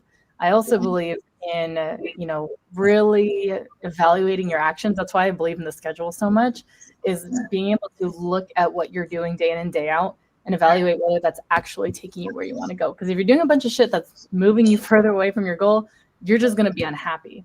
But when you do the things that are moving you towards your goal, you feel great about yourself. Your creativity opens up. Your vision opens up. You feel like you're actually doing the thing. So that's a lot of my that I've had in the last couple of years and got me out of that dark place. It's definitely not easy. So the most fear we've had, is that the question? At the point? No, not necessary. It's just think about that dark time on your entrepreneurship journey, and what advice would you give to yourself in that period? Okay. Well, real quick, to touch on being scared of the phone and crying after it, what I did, just if this can help anybody out there, I liked when I was growing up doing prank calls. I loved calling Domino's and screwing with them. So I just took it as, this is for fun, but with the option to make money. If they get upset with me, whatever, it's going to be funny and I'll be able to make money. So I just went in the mentality with it's a prank call, but I'm going to be serious so I could try to make money. But the darkest time for me in my entrepreneurial career, I've been doing this for 6 years now. In 2021, in July, the market changed. And between July of 2021 to March of 22, 2020, July 2022 to like March of 23. Sorry. From that period of time, the market changed. Everything wasn't really working. Buyers weren't buying deals. And I was spending about $70,000 to $80,000 a month on my business, and I lost about $500,000. Thank God I saved money. But at 19 years old, I was 19. I lost $500,000. I basically had to fire my whole staff. But then I got back to what got me to where I was. So I kept my main acquisition guy, but everybody else was gone. It was just me here at this office with one other person. And I just got on the phone and I recorded videos and put them on my YouTube channel every single day of me calling sellers all day long to go back to the roots of what got me to be successful. I picked up the phone again. I hadn't been on the phone in over a year because I fully delegated everything. And I just got back to what worked. But the hardest thing about that is when you get all this massive success and you're on this rise and then everything switches overnight, it feels like, then you do start to question everything. You question if you got lucky. And what it's like is this: when you are losing, you feel like you'll never win again. And when you're winning, you'll feel like you'll never lose again. But neither are true. But when you are taking your first major hit as an entrepreneur, you are so confused and you don't know what to believe. You don't know if you're really good at this. But you got to remember that when you're losing, you'll feel like you'll never win again. And when you're winning, you'll feel like you'll never lose again. But neither are true. So you always got to try to remember that. And I was going through a lot of other bad shit in my life at the time too. So I just poured everything I had into my work. And also this is where I kind of started to really get back into the gym and back into taking care of myself and bettering myself. And I thought this was my main thing too. If I wasn't making money, then how else can I win in life?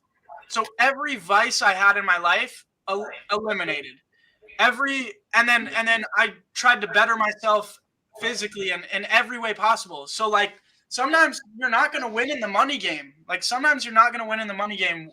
Analyze your life and what areas can you go and win in to where you feel like a winner again. Because once you start feeling like a winner, then life starts to deliver you wins. So that's what I did. And it got me out of it and it worked out. And most small businesses go out of business within, what is it, the first 5 years, or is it 10? It's very likely that a small business goes out. So getting back to the roots of what got me my success saved my business probably. Yeah. But I just will never give up and never quit. So that mentality is key. But Yeah, you guys gotta understand whenever you guys make that decision to become an entrepreneur, you guys are sacrificing. I like to say you're being a human. You are now a superhuman. You have to be able to make decisions quickly. You have to be able to be a leader, lead a team, and go through every single human emotion, probably in the same day, twice a week, in order to just survive and continue to keep your company pushing.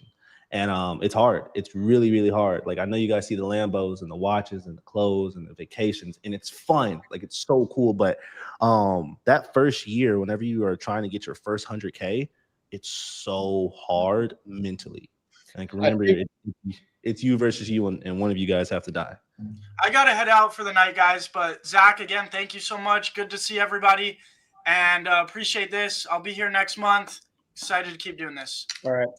And I'm going to keep going. I don't know if anyone wants to keep staying, but I can keep going and talking forever on this. Yeah, I mean, I wanted to touch on what he just said because I think that you only buy the Lambos and the watches once you want to remind yourself of your own accomplishments. This watch right here, I'm not even wearing it. I never wear it anymore, but it's because of what Jacob was just talking about. This is a reminder to me that I can do everything I set my mind to. I wanted this so bad when I was dirt poor. And this for some reason, it's stupid looking back. I'm like, it's a watch. Like, what does that do for you? I shouldn't have bought it logically, but it was a trophy that I could do it because I set to do it before my birthday, February 23rd. I got it on February 21st.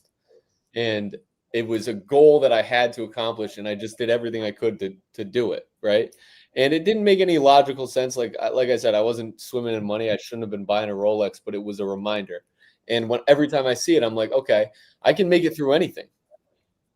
It's a reminder of who I am, right? Like I did it as a trophy for me to just feel like, okay, every time I set my mind to something, I'm going to accomplish it. And it's just that's really important to that's what gets you through the tough times of business, because business has its ups and downs. And by the way, we're all going to go through ups and downs. All of us as entrepreneurs, we have to expect that. And to get through them, you just got to be consistent with the narrative that you can just, I mean, do whatever you set your mind to, you can accomplish that if you just stick with it and don't let anything get in your way. Like, don't let it mess with your headspace or tear down your confidence, right? I think that's the moral of what we were just speaking about, is just keeping a good mindset through these tough times, because tough times happen in business and they're going to continue to happen until you die.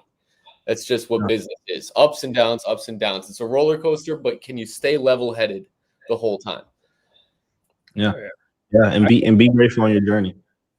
Yeah, I've had some ups and downs. Probably the worst one that I have experienced was, first and foremost, has anyone ever seen that experiment they've done with people and rats where like they get that morphine drip and like they press that button, they get the morphine, and it's like the best feeling ever. And they find if you just give someone that, that's all they want and that's all they care about. They do with the rats, so that then they can't do it anymore. Well, just letting everybody know, you talk about struggles and stuff. So this was me at 18 years old. So this was, I was like, made my first 100 grand. I was so young. So first and foremost, the biggest struggle that I had starting was I thought people, and I just did it. I thought I looked too young. I was like, I didn't look like didn't look like a real estate investor. Look how skinny I was. Okay. Like I had thought no one would respect me. This is a deal I made like $40,000 on, and I recorded a testimonial and put it on my website. I was like 18. So just FYI, if this kid, like I had a high pitched voice, super skinny. I was like 5'8" there. That guy's really short, by the way.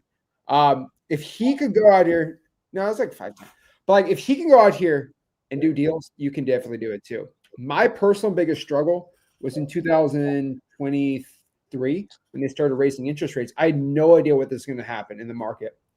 And it kind of shocked my confidence a little bit of what's going to go in the future. And what I did I just went back to the basics. And so I always pop out this book, How Real Estate Fortunes Are Made, by George Bockel. This was a book in the attic of a flip I did from 1972 about how to wholesale real estate. Current interest rates were 7% at the time, and they shot up to 18%.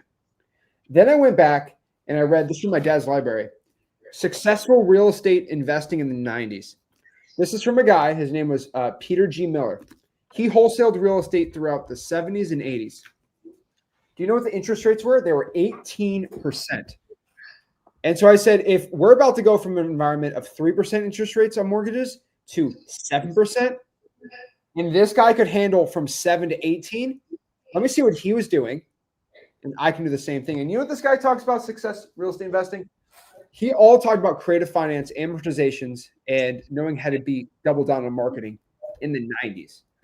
And I said, if that's what he did become successful in high interest rate environment, I should have all the belief. Because if another man can do something, I can do the same exact thing. And so the only thing that ever shakes me up is the real estate market in general. And that's why I get but my belief too is, let's say my real estate market, my average house in my market's 400 grand. Let's say it shoots up to 900K. Should I be freaked out? No, because Vayner can wholesale real estate for $1 million homes. So even if prices triple my market, if Vayner can do it in her high price market, I can do it in this market. If this is double in Vayner's market, I don't know what she's going to do there. But hey, like the market coming down here in Dallas, Fort Worth, all I'm doing is I'm just sort of moving my market. So I did, 100 plus 150 deals here last year.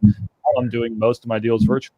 So that's the beauty of wholesale, guys, is you can adapt. It's like any business, they adapt. My worst time probably in my entrepreneurial life was when I was 20 years old. I just bought my second house. So I saved up all my money. I house hacked my first house. I took all my money.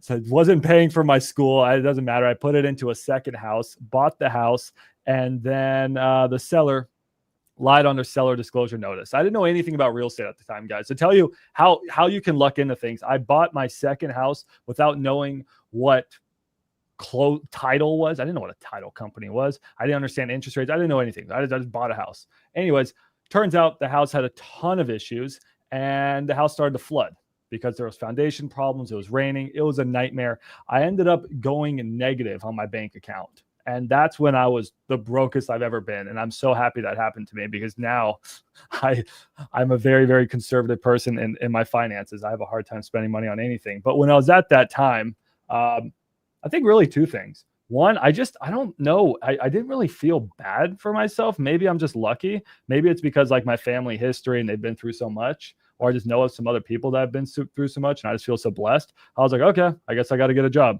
So I got a job. I was like, oh, I don't have enough money. I guess I'll get a second job. Oh, I don't have enough money. So I got a third job. So I had 3 jobs while I was in college, while I was on a soccer team, while I was doing all that. And it was just sort of normal to me. So that's why now I work hard, but I feel like I work less than I did then. And I just broke it down. I'm a very logical person. So I was like, okay, I owe a lot of money to people. I owe about like $25,000. So I was like, okay, if I can ref soccer games and make $200 a day, I was like, okay, I just have to do this for the next 35 weeks or whatever that was. And I just did it. But I think the other thing I had, and the reason I was able to do that, was I have a really, really good support system. Just like how Zach is best friends with his dad, I'm blessed to have, best friends with my parents. And I know not everyone here can say that, but one thing you guys do have is you guys do have a community. I never had a community when I was going through these situations, and I wish I did. And all of us here, Zach, me, Joe, Veda, Roy, and everyone else who is here, they all have communities. And there is someone who is going through pretty much the exact same thing as you in one of our communities, guys. And please link up and just go through the stuff together, because you really don't need to be going through it alone. You can have a friend go through it with you. We all have school groups. Have you ever noticed that? We all in here have school groups. No joke. That's pretty cool. No joke. Oh, okay. I didn't know we were all on school. Look at Hormozy. You're muted. If y'all are watching this, one thing you guys can see is we all went through some challenge, or that week or month or year of hell, in order to get to where we are right now. So if you're going through that challenge right now, good. That means you're on track. That means you're going in the right direction. If everything was easy for you right now, that means you're not doing something right. You're not pushing yourself. You're not challenging yourself. You're not trying to take it to that next level. So if you're going through it, that's what we all have in common. Be happy for it. Embrace it. Be grateful for it. One thing that Zach did too is he pulled out some books. I just want to share this for everybody, because for some reason it's something that's not talked about. Now, you guys read business books? I just read Stephen King. Can y'all pick up a damn book? Just try. Just pick up a book. Damn, it's not that hard. Like, everybody's just like, okay, you can save money on courses if you just buy a book on something that you're struggling with. It's the same thing. Like, for example, I didn't know hiring. I didn't know how to hire people. I'm not going to pay somebody to teach me how to hire. I just bought books on how to hire. I want to learn sales. I got like so many different sales books. Here's a good one. I wanted to grow a brand on social media. I bought this book. It's like, bro, I wanted to get my habits in order. I bought this book. I wanted to learn this is all sales books right here. Literally all of these are sales books right here. It's like, just pick up a book and just read a book. One a quarter. I ain't even asking for nothing crazy. One book a quarter. If you can do that, you can get so much further ahead than any other entrepreneur. Because entrepreneurs are not reading. They go to ChatGPT. Pick up a book. Yeah. Number one, in my opinion, for wholesalers is the straight line theory. Even though Jordan Belfort wasn't the best guy, he knows how to persuade and speak, and he knows a lot about sales and objections. And then in order to get contracts signed, you need to be able to cover objections. You need to be able to say, okay, the seller is telling me this, but really the real reason why they're not selling is they don't trust me, they don't trust the company, or they don't trust the offer. Something about that, and you need to uncover which thing that is and then get over that, and then you get the signed contract. So I think that my favorite as far as sales goes would be the straight line theory by Jordan Belfort. And then mindset wise, Think and Grow Rich is a good one. Oh gosh, hold on. Could we take that one back? I don't like Think and Grow Rich. I gotta like. You don't like that one? No, bro. I feel like it's like the most bought read book. Like everybody No. reads Think and Grow. Wait, no. What a You reason said to not like it, Roy. What do you not like about it? it's Rich Dad Poor Dad. Rich Dad Poor Dad is the one that I hate. Okay. Think and Grow Rich is good. Think and Grow Rich is good. Rich Dad Poor Dad. When I hear it, I'm like, Everybody reads that, but it still makes you realize how important it is It's to a be classic, bro. You can't deny. Can you stop? it's a classic, but every single pyramid scheme that tried to get me, like the Amway people, kept giving me that book to read. I hated it. Can you stop pushing books, bro? People aren't going to buy my $10,000 course. Oh my gosh. I will say though that as much as I love books and stuff like that, the best education you can give yourself is to talk to somebody who's actually successful. Like, for example, again, I guess I can plug my thing, but I have freewholesaling.com. Everyone's invited to go on there. The point of that is you could go in there and it's like, hey, who in here is making 20 grand a month? I am. What are you doing? I'm doing this. And if you just copy that, you're going to be good. So for example, if you go to, I'm just going to say this, Roy's got a bunch of testimonials and like YouTube videos of like successful students. I promise you, if you DM those people, say, dude, what are you doing? They're not going to say, how dare you even message me, peon. Like, they're like, I did this, this, and this. And I'm like, okay, well, you know what I'm going to do? I'm going to try to do what he's doing. Or I'm just trying to be like, hey, what can I provide to you? And we can be friends. It's networking too. And Vayna has a bunch of successful students. Joe does. Max has a bunch of interviews too. If you just reach out to people that we post about that, hey, this guy, I taught him how to make 100 grand a year. Let me go try to be friends with this person and see what they're doing. And I'm telling you, that's better than any book. No offense. No. Books are great when you're like totally broke, but obviously you can just cheat code your way to just like learning. Yeah, no, you're right. Good point. And well, I do want to say something. There is something to be said. Like I paid this woman named Natalie Delgado. She was amazing. She taught me everything I know about like the actual systems of wholesaling. And at this point, like I just, I have to thank her because publicly, like you guys should go follow her. She totally made it so I knew how to think like a business owner. And like I was doing deals, but I was doing everything myself. I didn't know how to actually like create systems where I could have a lead manager and a disposition manager. So learning from someone who's done lots of deals helps you create a scalable business model. So obviously, you're not going to read how to speak to a seller tonality and actually make that offer. You skip the learning curve. You can afford to skip the learning curve. Of course, you just pay someone what they're talking about, and it's just going to make it so you don't have to learn all the mistakes because you're going to pay for the education. But yeah, that's my opinion of like books. Like the reason why I was saying like books was with that was because books are for specific skills. You book learn like one thing. Okay, I really want to focus on sales, right? And you do that, right? I really want to focus on closing. Okay, I might focus on 101 Closes by Grant Cardone. I really want to start thinking like an entrepreneur. I'll read Think and Grow Rich. I really want to focus on leadership. I'll read 48 Laws of Power. Like all these things there's different skills that come from the book rather than if you're putting together a puzzle, then you just hire someone who's put that puzzle before. That's just the way my brain thinks. And I couldn't do it. I couldn't have gotten here without kind of using that framework. So I figured I'd share it with the audience. Love that. I like it. I would say 48 Laws of Power is not a good wholesaling book. That is, you just learn of it and be like, people, man. That's a good book, though. But it's good, dude. That's a crazy book. Man. It's an insane book. It's banned in prisons, but at the end of the day, it's a psychological book, and you learn a lot about people. You know what I mean? You learn a lot about like human psychology. Yeah. Watch your mic. I think there's an echo, Joe, on your end. For me, yeah. Figure that out. One thing I'd say is we all have school groups. So like if you're in Roy's school group and then someone posts a check, you can literally in school just message somebody. If you're in Vena's school group, message somebody that posted a deal. You're in Max's school group, someone posted a deal, message them. I promise you message 5 people a day that are successful in any of our school groups, someone's going to say hello to you. Like, for example, I'll give a shout out to Olivia's in the comments, right? She's closing deals under Max, right? I promise you, if you have a deal, you could probably talk to Olivia. She's closed plenty of deals. She'll literally give you mentorship for free. Like the network, anyone can network with somebody that's doing deals and stuff. It's not like I have no idea if this is a deal or not. You can literally reach out to, there's so many people that can talk to you. And so I just think a lot of people just want to sulk by themselves and be like, I'm a Sigma.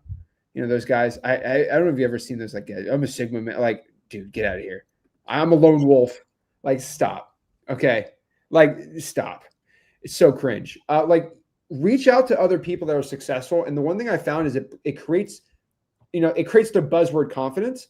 But the word confidence, my belief comes from a belief in the words you say and the things you do. And you create a belief by saying, hey, and this is why I made this podcast. Look at all these young guys and gals out here making millions of dollars. If they can do it, I can do the same thing. It's showing that it's not because I'm young that's the issue. It's because I'm actually willing to do the work. And so if you're in any of our school groups, just message people you find successful. It will change your life. Because when I was getting started in wholesaling, there's no school. None of us had a school group or was even to be any free communities or any communities at all. I was basically, me and my dad, it was cool. But like, there's no guys or gals my age I could talk to. Like, dude, cold calling, what's going on? How is it working for you? Nobody. So it's so cool right now. We're in the best time ever. 100%. Is my mic better? Sorry about that. Yeah, it's way better. Way better. Sounds good. To piggyback off what you just said, Zach, is like find somebody you can have that healthy competition with. That's what I had. Like me and my friend, we got into wholesaling together, and it's just like he closed a 10K deal. Damn, all right, I gotta close a 20. I closed a 20, he closed a 30. All right, now I gotta close a 40. And it's just like that back and forth competition, healthy competition, right? That keeps you going, and you guys are both sharing information and things that you learned along the journey. So definitely see if you can find somebody you can team up with or just hold you accountable. And maybe I'm biased because I'm the JV guy, and so is Zach to some extent as well. But I'm a big fan of JVing, right? So why have to, you don't have to take on the entire thing. Just take on half, or even less than that. You can do 3-way JVs, but whatever you want. But just take on half. Like just find the deal, let someone else handle the rest, or vice versa. Like wholesaling doesn't need to be this crazy hard thing. You just do one part and have someone else guide you on the other part. And then take your 5 or 10K you made, and then if you really want to do the whole thing, go for it. But I mean, I don't know. That gets me. I'm excited I'm more of a strategic guy. I'm excited for the next time we come on and we're talking strategy. I don't know what the next conversation is going to be. Like, how do you get a wholesale with $0? How do you start to, now I got $500 max. What do I do? I got 5,000 max. I want to get into something like PPC. Like, I don't know. That's what I get. The more advanced, I feel like this one was more mindset, right? Like this is a that focused video, which is very, very important for the audience to understand. We weren't like spitting tools and like exact A to Z. I feel like the first one we did that pretty well. Yeah. Mm-hmm. Like that was the focus of conversation. This one was more like how to think like the proper way so you don't fall down. Which we've all done our fair share of falling down. So at least we got to share that with you guys. Yeah. You guys are redesigning yourself. Like Joe is a completely different Joe from 2 years ago. Same thing for Max, same thing for Vena, same thing for Zach. We are completely different people from ourselves 2-3 years ago. If we saw them, we'd be like, oh no. Hey, right? I have a question for you guys, because I'm pretty sure like the audience, they've heard us go through our hard times. They're like, okay, where's the happiness at, right? What were some times that you guys realized that you made it? Like, it could be a moment, it could be a thing you did, it could be something that you bought and not made it, because I know we all are entrepreneurs, so we're like, we haven't made it yet, we're still trying to grow. But like that you came a long way from when you started. Today, I actually had this weird again at the gym. I'm telling you guys, I get all my good thoughts at the gym. But today, I don't know, something got into me, and I was just like, hey, I messaged my girlfriend. I'm like, you should get your nails done today. Like, I don't know. I was just like, I just knew it would make her happy.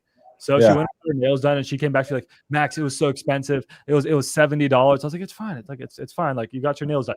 And I never, for the first time, I never thought, holy crap, that was expensive. Like, I never thought, oh my God, wait, that's like 2 coupon club leads. Like, no, that didn't go on in my brain. I was just like, it made my girlfriend happy. And I've had struggled with that for the longest time. I've always just been super frugal. And I don't know, it just felt good to be able to do something for someone that I know they wanted, even though it was a little thing. And I never thought about the consequence of, hey, what's going to happen in my bank account. So I'm finally starting to break through that. And it's all because of wholesaling. And it's a little thing, but I share that. That's fire. I'm gonna share one real quick. This happened to me. Like, of course, I got the car. I was very happy when I got the car. I was like, yo, this is crazy. But this one was actually better than the car. I had texted my mom. I don't know if you guys will be able to see this, but I had texted my mom and I was just like, how much are your bills? We call them 4 walls. So how much are your 4 walls this month? And she was like, $2,200. First of all, I was like, what? That's whoa. Okay. I thought I was expecting like 4 or 5K, but she said it was like $2,200, and I was able to just cover all her rent, all her bills, utilities, everything for the month. And that feeling was just like, whoa, like you couldn't touch me the entire week. Like, if something bad happened, I was like, I pay my mom bills. I don't care. I'm chilling. Yeah. Right. So that was my I made it moment. Dude, that's insane. I always say retire your mom. I said that should be your number one, like, North Star, retire your mom. Yep. My mom's married to my dad, so whatever. I think it's really cool though. I do. That's the biggest flex I can see, and you should let people know about that. That's amazing, man. Better than a cat. Vayner, what about you? For me, my mom's all taken care of too, but it's really fun hanging out with her and just doing fun things together because we're both balling. My I made it moment is every time I get on a plane, every time I can just change a flight, every time I can just book something last minute, every time I get in my Mercedes, just like being able to live comfortably and not have to worry about money. Like that's all I really need. And you know, it's really great to see the big checks hit, but you know, not to sound cliche, but it's not about the money, it's about what it buys and the experiences it buys. So that's my I made it. Yeah. I'm also gonna peace out in a couple minutes here. All right, A little bit too. Joe. I don't know if I can say I had an I made it moment. Honestly, You had a Lambo. You got a Lambo. I don't no, I don't feel it. I don't. Man. Maybe I'm fucked up for that, but I just don't. Was there a time where you had almost like a out of body experience and you're kind of like, you're so present, you're looking around, you're just like, bro, this is everything that I made? Like, you're looking at the apartment, you're looking at the key. Maybe I'm just too fucking harsh on myself, but no. Do you have a goal you're going for? And maybe that's why you're not happy yet? Do you have like a huge goal that you're working towards? Actually, yes. I want no dogs in this entire country to die. And that's crazy. Oh, man, that's amazing. I like it, but I have a nonprofit and I want to make sure that I always found it crazy that a dog could be in a shelter and someone would kill that dog because they've been there that long. I just love dogs. And I'm creating a software where it's a nonprofit I own for the Dogs Foundation, and we make it so everybody can see the time clock. You know what I mean? And so you can see this dog has 1 day, donate $50 and move him to another shelter that can take them in, at least so that they can live. But that's, I mean, if that's a goal of mine, I mean, yeah, that's one. I don't think I have like material goals. Other than obviously I want my family to be completely carefree about money. They aren't really stressed now, but you know what's so special about your mindset though? That's why you attract everything. It's because you're not trying to chase it. You're not desperate for the Lambo. You're not desperate for the watches, and that's why it comes to you so easy. So that's a good mindset. It's the pursuit. So I think happiness is found in the pursuit. There is no pursuit of happiness. I don't think it's an end goal. I think it's all just, what am I doing to contribute to society? Yeah. How am I making my mark on the world in a positive way? How do I want to be remembered? And honestly, my job's never going to be finished until I'm dead. So like, I don't think I wish I could genuinely, I was thinking about it for so long. I didn't have a quick response this time. I just genuinely can't give you an honest answer where I thought I made it. Well, let me ask you this. What's the number one thing that Joe is grateful for? My family. There we go. Definitely my family. Are you able to like, do you support them and stuff like that? Yeah, definitely. That's the win right there. I take good care of them, and they take good care of me, and we love each other a lot. I love that. Zach, when did you know you made it, man? The moment I knew I made it was when only 4 people right now report to me, and that is it. With over almost 100 to 200 employees, only 4 people report to me, and that is the greatest flex of all time. That's crazy. 4 people. That's all. And so that's all I got to. So it's like, hey, somebody has an issue with this. I'm like, oh, you talk to the dispositions person. You got an issue with this? Talk to basically talk to the COO. COO of the company talks to me. Great. Got a problem with this? Oh, talk to my development guy. Like that's where I knew I made it. Like that happened recently within a year. I used to do everything hands-on. I mean, like I went to Italy and Switzerland, and I did this whole thing for like a month, and I just barely worked, and I was making more money than ever. I'm like, oh, I'm in my own way. That was really crazy. And then the best one that I felt, my favorite out-of-body experience was, I know this sounds so stupid, but I'm the guy now in my family that I just pay the bill wherever I go out. So if I go out with my buddies, they all know. He did that. And I know that's just what I do. And I go to my grandparents to take them out. Like I just pay the bill. Like, why are you paying the bill? I'm like, you paid the bill for me since I was like 10 years old. Like I'll just do it for you. And so I'm like the Tony. Have you ever looked at The Sopranos? Tony Soprano, the bill always goes to him, no matter what. And now I get really mad if it doesn't. But that's how you know you made it. And it's such a flex because I see the little black thing and I just put the card on and look. And it's just a flex, no joke. Dude, I was trying to buy, we were at some convenience store and I wanted some protein shake and I saw the price and it was like $5. I said, that. I put that thing back before I knew it. Zach was like, ring. I was like, bro. I don't need a protein shake that bad. Anything you want in life, you can get. Yeah, 1000%. But then you got to also realize too. I was at the cusp of buying another house to live in. That was insane. I'll probably send it to Max. He might want to check it out. But I was at the point where I was about to buy this stupid. Like, don't even think about how stupid it is, how crazy this house is. And I said, you know what? This is going to take all of my energy. I'm going to have 3 people for this house. I said, you know what? I'm not going to buy it. That took a lot. And that I was so stressed for like 2 days. I was about to go to escrow with this thing. And I was like, there is so much work that I have to do on this thing. It would take me, I calculated, it would take me 10 hours a week just to handle this house. I'm like, nah, I'm good. Because then you get rich people problem. Then you're like, hey, my cleaning lady, does she have insurance? And my cleaning lady's like, what do you mean? I'm like, because my lawyers are like, if she trips, she's going to sue you. And I'm like, does that happen? Like, it happens all the time. Bro, No I just joke. got to the net worth level where now I have to always have a lawyer because someone's trying to come after you and like we're online showing that we make this much money. It's like we're targets. What easy targets? So it's just I'm like so scared. I didn't know it was like a thing, bro.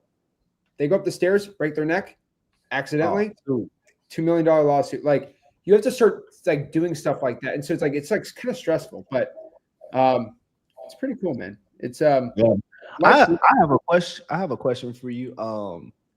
It's more of a tactical question. I don't know if it'll help the viewers, but maybe in the future it will.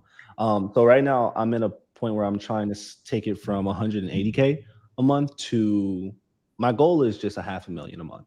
The only issue is profit margins are dropping below that 40%, and I want to get them up to 60%. And it just comes from contract labor. Like we spend so much money on probably like $50,000 a month in contract labor. How are you hiring so many people and still maintaining profit margins? This is exactly what Joe and Max are doing. I didn't even tell Joe about this. Joe just did it because he figured it out. Max kind of figured out, but I told him too.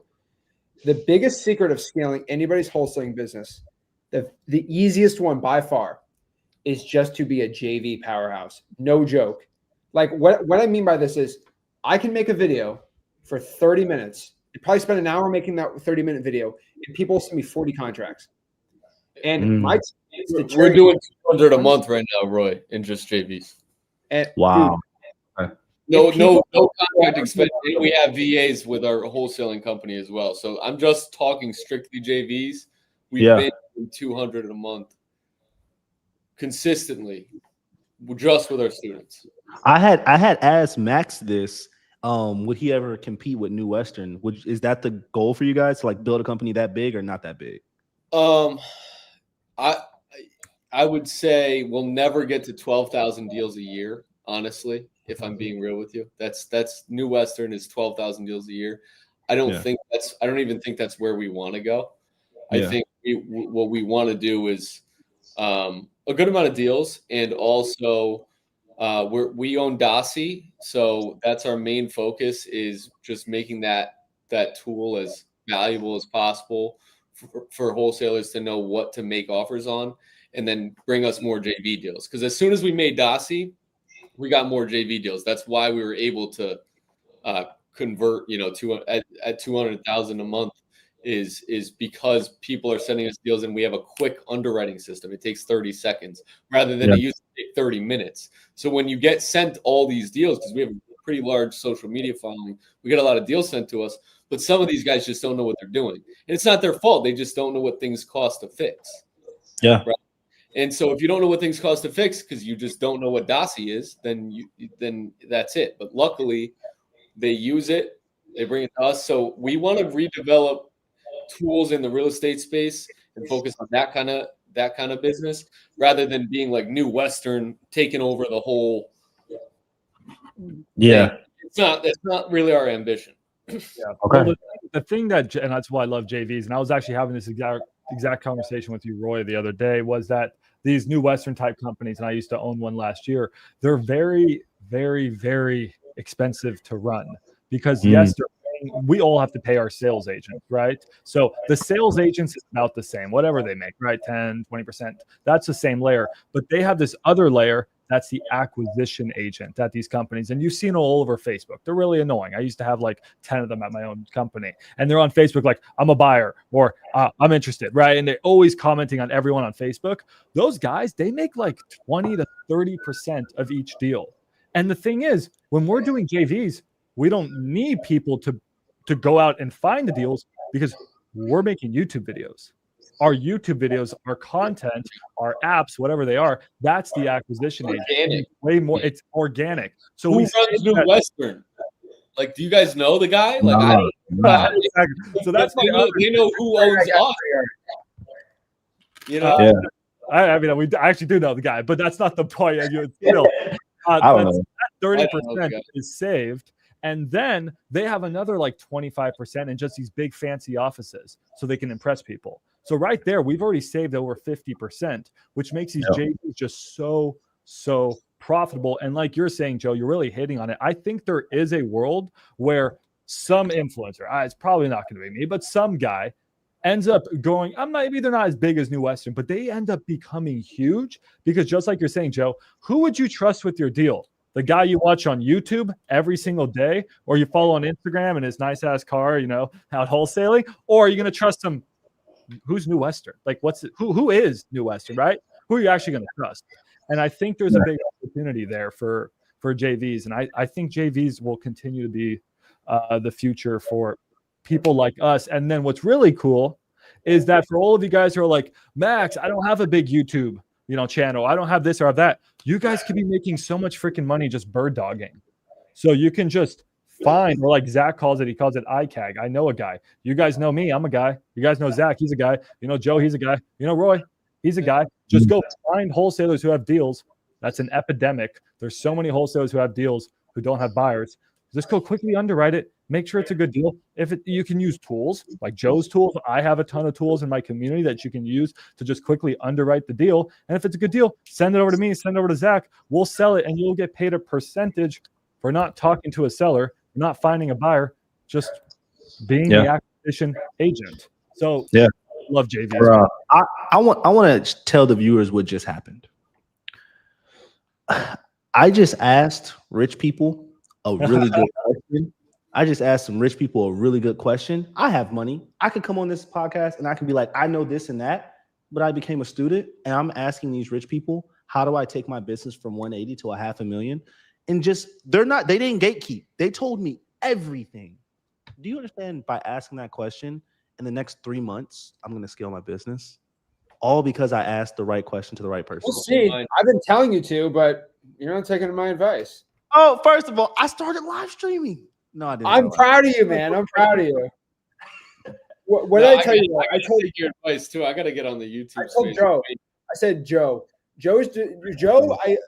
First podcast Joe's a year ago, and Joe is the guy with his Lambo tequila bottles crazy. John got him like crazy good on Instagram, but like nobody knew him past 30 seconds.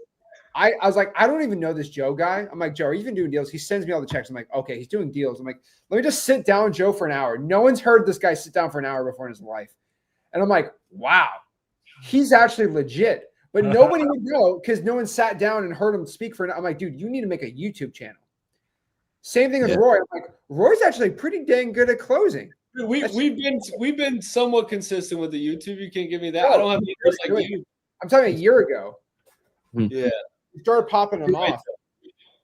And I'm like, man, there's such a shortage on people on YouTube actually getting on the like recording a close or like being good at something.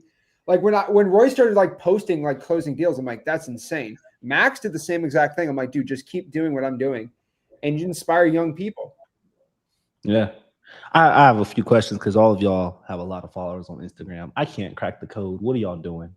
Because I thought about trying to put the speed above me and put the speed react. You like the speed. I didn't think that was gonna hit me. But what are y'all doing? Like, Joe, you're a social media Joe's genius, like all of y'all. Joe's the king, bro. I'm just John's actually I think it's John that's the expert. That's the thing. What Zach just said is the truth. I was nobody before I met John. I was just a guy doing $80,000 a month wholesaling. I had 800 followers on Instagram.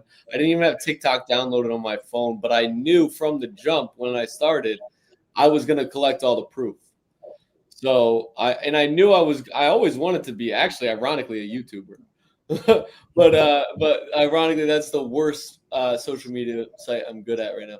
But I met John. I knew he was good at social media, very good at social media, and we combined skill sets. And as soon as we shook hands, we met the next day. The first video we did was 375,000 views on TikTok. We had 10,000 followers within a week on TikTok. And the thing is, the real moral of the story here is, Roy, you want to look for a partner that has a skill set that you do not have. Mm-hmm. And when you combine those two and you create a mutually beneficial agreement, it's a win-win. You're not sacrificing anything of your current company. You can still do your own thing, but you can actually create another venture with someone who can help you grow your social media, right? I mean, who's an expert at that? You're an expert at wholesaling. I'm an expert at wholesaling. Now John is an expert at wholesaling because we've been doing it for 4 years together, right? So I was 3 years in when I met John. I had success in wholesaling. We heard about each other through people. And then when we shook hands, because we knew it was like Mentos and Pepsi, bro. You combine good skill sets and it fucking explodes. So that's really actually been my theory. That's the same. That's how we created Dossie. Dossie is created by the founder. You guys, everybody who uses Uber here, you've used features of the founder of Dossie, like with us, right? We had the social media and a bunch of wholesalers that know us and that needed to use a tool like that. There was a gap in the marketplace. We combined skill sets with a developer and we created an app that's used by thousands of real estate investors nationwide. It's already a multi-million-dollar company and we created it a year ago, right? Like it's Mentos and Pepsi when you combine skill sets and you can create like serious value out of thin air just from like, boom, it's like a nuclear fusion kind of. I love that. Get on it. I love I don't that. think shit about social media is the answer to No, that's fine, bro. I just y'all are crushing it. Yeah. Thank you, bro. 100%. Appreciate that. Zach, somebody asked a question, and I'm wondering as well. When do we do this in person? Dude, I DM'd everybody and I said, let's go do it. Someone said we should get a yacht. I'm like, I don't like just sit down and talk to everyone. I think it'd be really fun to do. That's the Miami guys in the yacht. Yeah, we don't need no yacht. I don't need a yacht. Okay. I But like yachts, though. Yes, sir. dude, I'd rather go fishing. I don't like sitting on a boat if I ain't fishing on it. What But- about golf? Do we like golf? No, I'm not I like 90 golf. feet. Oh, damn. I like golf. You know, golf in business is like peanut butter and jelly, in my opinion. But Joe with the analogy. this This dude's just hungry. Pepsi peanut butter and jelly. He did a whole library I'll of say it. this. I'll say, you guys little clown playing video games. Video games stupid. But I hit ball with stick. That's business. That's, Oh, dude, that's me and I Joe just- like video games. Me and Joe are gonna go play some video games after this. I don't know about you I'm guys. telling you No, right now. actually, facts. Like, People what's call your- golf. what's I'm your- like, video games are like very similar. I'm just telling you. But no, dude, I think we should do an in-person one. I think it'd be sick. One thing I would tell you, everyone's asking, is Cam Oliveira going to hear? He told me he's going to be on next one. He sent in the DMs. He better not be lying to me. You go bully him. But he says he's coming on. He's the last guy. I saw him on social media. Pretty sure he's legit. I want to hear what he says from his experience in wholesaling. I think I've seen his live calls. He's a pretty confident kid. I like what he does. I'd No, love bro. Cam's a beast, bro. 1,000%. Yeah, that's why I want to Cam's- put him on. Yeah, he has to go in here. He has a lot of game. Dude, I think a mastermind, Avengers Mhm. mastermind would be sick. Yeah, we gotta do it. I run event. I can run. I've run many events before, so I can run an event. I think it'd be sick. So where you guys? So I know Zach, you're in Florida. I'm in Well, it's an Connecticut. hour for me. CT. Yeah, I'm in Dallas. Where I'm you in guys? Fort Lauderdale. Okay, so it So seems Florida. it seems like Florida's the wave. Yeah, I Alex like- is in Florida too. I would head down there to do something with you guys. For Dude, sure. I think of Fort Lauderdale would be sick. You just rent out a big mansion and you just go crazy. Something for soup, you know. Yeah, we gotta bring soup. Of course, soup is allowed. But dude, it's pretty cool. You can rent out a mansion in Fort Lauderdale for like 15 grand or something. It's not too. But we didn't get our refund. We didn't get our security deposit back from the Airbnb guy because of soup. What do you do? Nothing, man. He's just a guy. The guy was Oh, not. so your dog wasn't supposed to be there? I mean, yeah, but he's a service animal. Yeah, but you have a lot of videos with him on there. Yeah. Anyways, yeah, me and Joe have a soft spot for dogs. Yeah. Dude, I'll say this: dogs have the most pure heart. I've never seen a dog do something maliciously mean on their own free will without being trained to do so. A cat, claw your eye out. Just And they cost $3,000. Toby's a ride, bro. I'm telling you. I like that. Toby's like I got like the dog breed of cats. That's You why know I how bought many leads Toby is? That is so many leads, man. Come on. I'm telling you right now. But I'm saying, guys, I think we've all become very successful just putting our heads down. And I think we all grew up in different ways. I think it's really, really cool. Yeah. I kind of know how I think I know more about how Joe grew up because of what he's posted and talking to him. I know how Max grew up. I'd love to kind of know like your background, Roy, real quick. How is your background? Because like I know you had it with your buddy getting started, but like high school, like sports, not sports. Like how did you grow up, and what was your background that put you into wholesaling? Yeah. So my mom is a hustler. Like she worked 3 jobs. So like she made it where I can't say that we were down bad at all.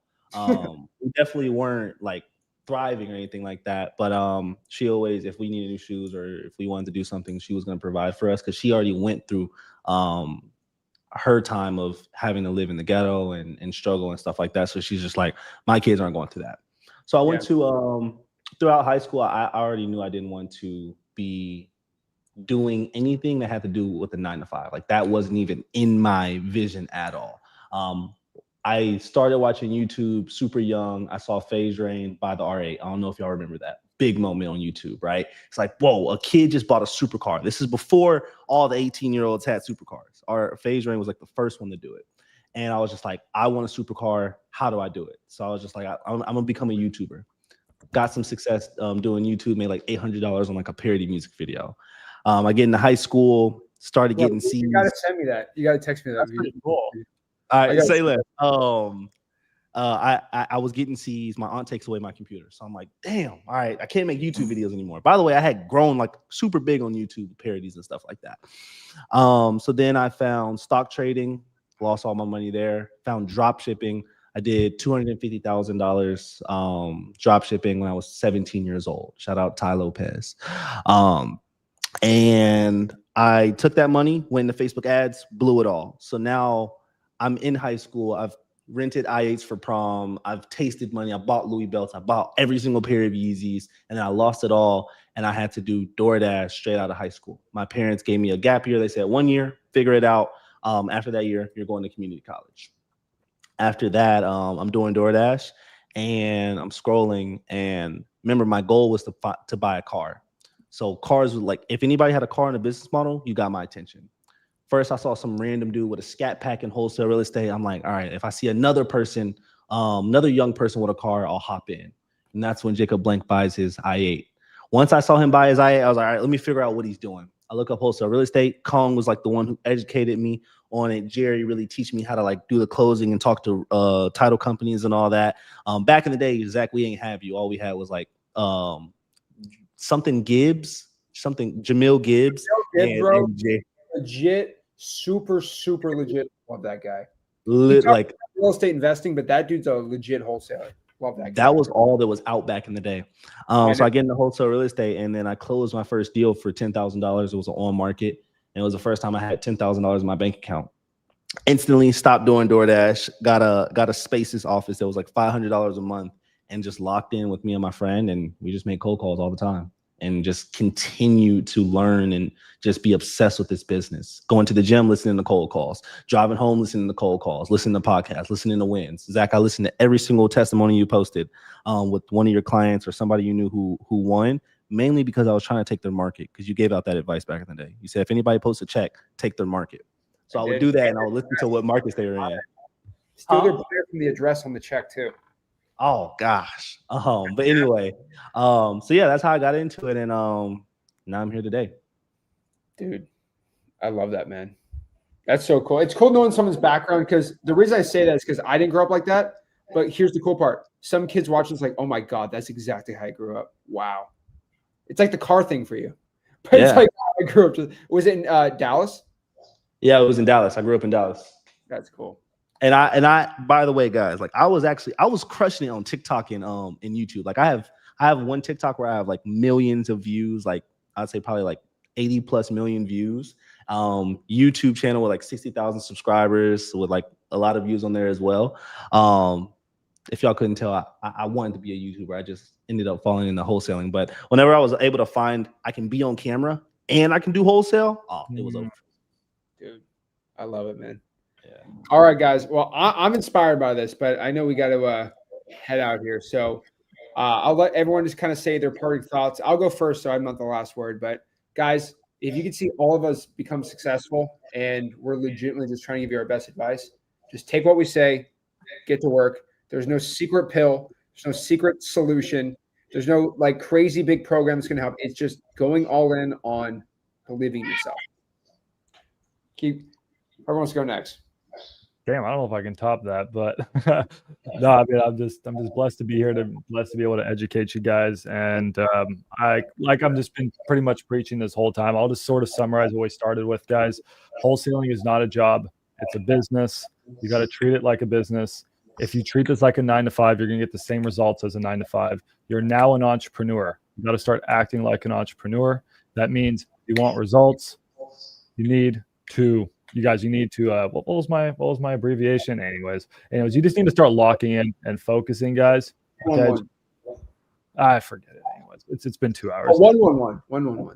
We got the 1-1-1-1, right? You gotta just lock in, guys. You got 90 days. You got to choose the right market. You got to choose the right marketing strategy. You got to choose the right deal type. And you got to choose the right property type. Which is the right one, Max? It doesn't effing matter. The right one is the one you're going to do. So you choose one, do that for 90 days, get your first deal, and then reinvest that, guys. Start hiring employees, start buying really cool software, start doing that stuff, guys, and treat this like an actual don't treat this like a 9-to-5, treat this like an actual business, and you're going to get great results. Go for it, guys. Go for it, Joe, you want to go next? Yeah, sure. At the end of the day, I come here to give you guys as much value as possible because it's mutually beneficial. I love doing deals with you guys, so I hope that you guys got as much game as I could give, and I'll continue to come here and do that because I believe what comes around goes around in this world we live in, and if I can just help you in any way I can, just reach out to me. You can reach out to us at Enterprises Elite on Instagram, or that's the best place. Just DM us there, and we'll start getting some more YouTube stuff up, like Zach is encouraging us to do. I also want to thank Zach for giving out so much value with this channel and this new series, and his audience. I really hope that you guys appreciate this stuff and you guys get value. We couldn't have done this without Zach, so definitely kudos to him. And I had fun. I really liked talking to you. I genuinely like talking to you guys. You guys are really cool people, and I think we have a lot of similarities. So I want to thank you guys as well for having this conversation. And I hope to talk to everybody here soon.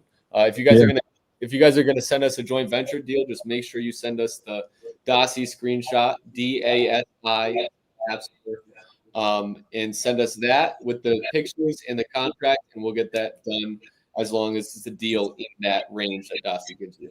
That's all I have to say. Yeah. I want to piggyback off what he said. Zach, thank you for this. It's a blessing. And to anybody who's watching this, I was on the other side of the screen, just like, bro, how do I get on here? How do I finally make it? And it worked out. Everything worked out. All the challenges, all the challenges and the late nights and the lost relationships and everything I had to sacrifice to get here, it all paid off. And Zach, we are so grateful for you. None of us would be here without you. I know that you already know that you're amazing, bro, but you have created multiple millionaires, whether you know that or not. You have changed millions of lives. You have introduced wholesale real estate to people who don't even know what this industry is. All of my clients, I watch Zach, bro, you are building, you're attributing to God's empire, and you're changing so many lives out there, Zach. So bro, keep doing what you're doing. Thank you for this opportunity. And for anybody who's just who should I watch? I have my own program, but bro, Zach's the GOAT. He loves you guys. He puts so much time and effort into putting out free content and free value for you guys. He's not going to come on here and plug himself, so I'm going to do it for him. Go look at freewholesaling.com. There we go. Free course, that's amazing, that teaches you everything that you need to know. And if you need that one-on-one support, then you have me, Joe, or Max to invest in. But start off with Zach, get the knowledge from there, and scale from there. There we go. I love it. I think everyone on here, and then everyone we talked about, throughout the past couple episodes, right? The reason I brought you all is I've talked to most of you guys on the phone, and I could tell very fast when you talk to someone. I think I've talked to Max about this. You can tell that they're someone's about themselves, all about themselves. It's just ego, ego, ego. None of us are really like that. But here's the cool part. I've noticed wholesalers under the age of 40 are all like that. Everyone over the age of 40, except for my dad, are they're not I'm a big shot. No one feels like they're a big shot because our generation, we look at people like Grant Cardone. We look at people that are billionaires, and we don't think of ourselves bigger than other people. I'm telling you, these wholesalers over the age of 40, it's lots of egos, and I don't like that at all. And when I was starting out in wholesaling real estate, I reached out to all these people over 40 about, can you put me on, or can I at least talk to you, put you on? It's all I'm too good for you. I if you want to know, if you text me, I'll let you know. There's certain wholesaling influencers that I invited them on my channel, and they texted me. I have screenshots. I'm too big for you, and my views are 6 seconds. They literally told me, I'm too big for you. You're too small for me to even be on your channel.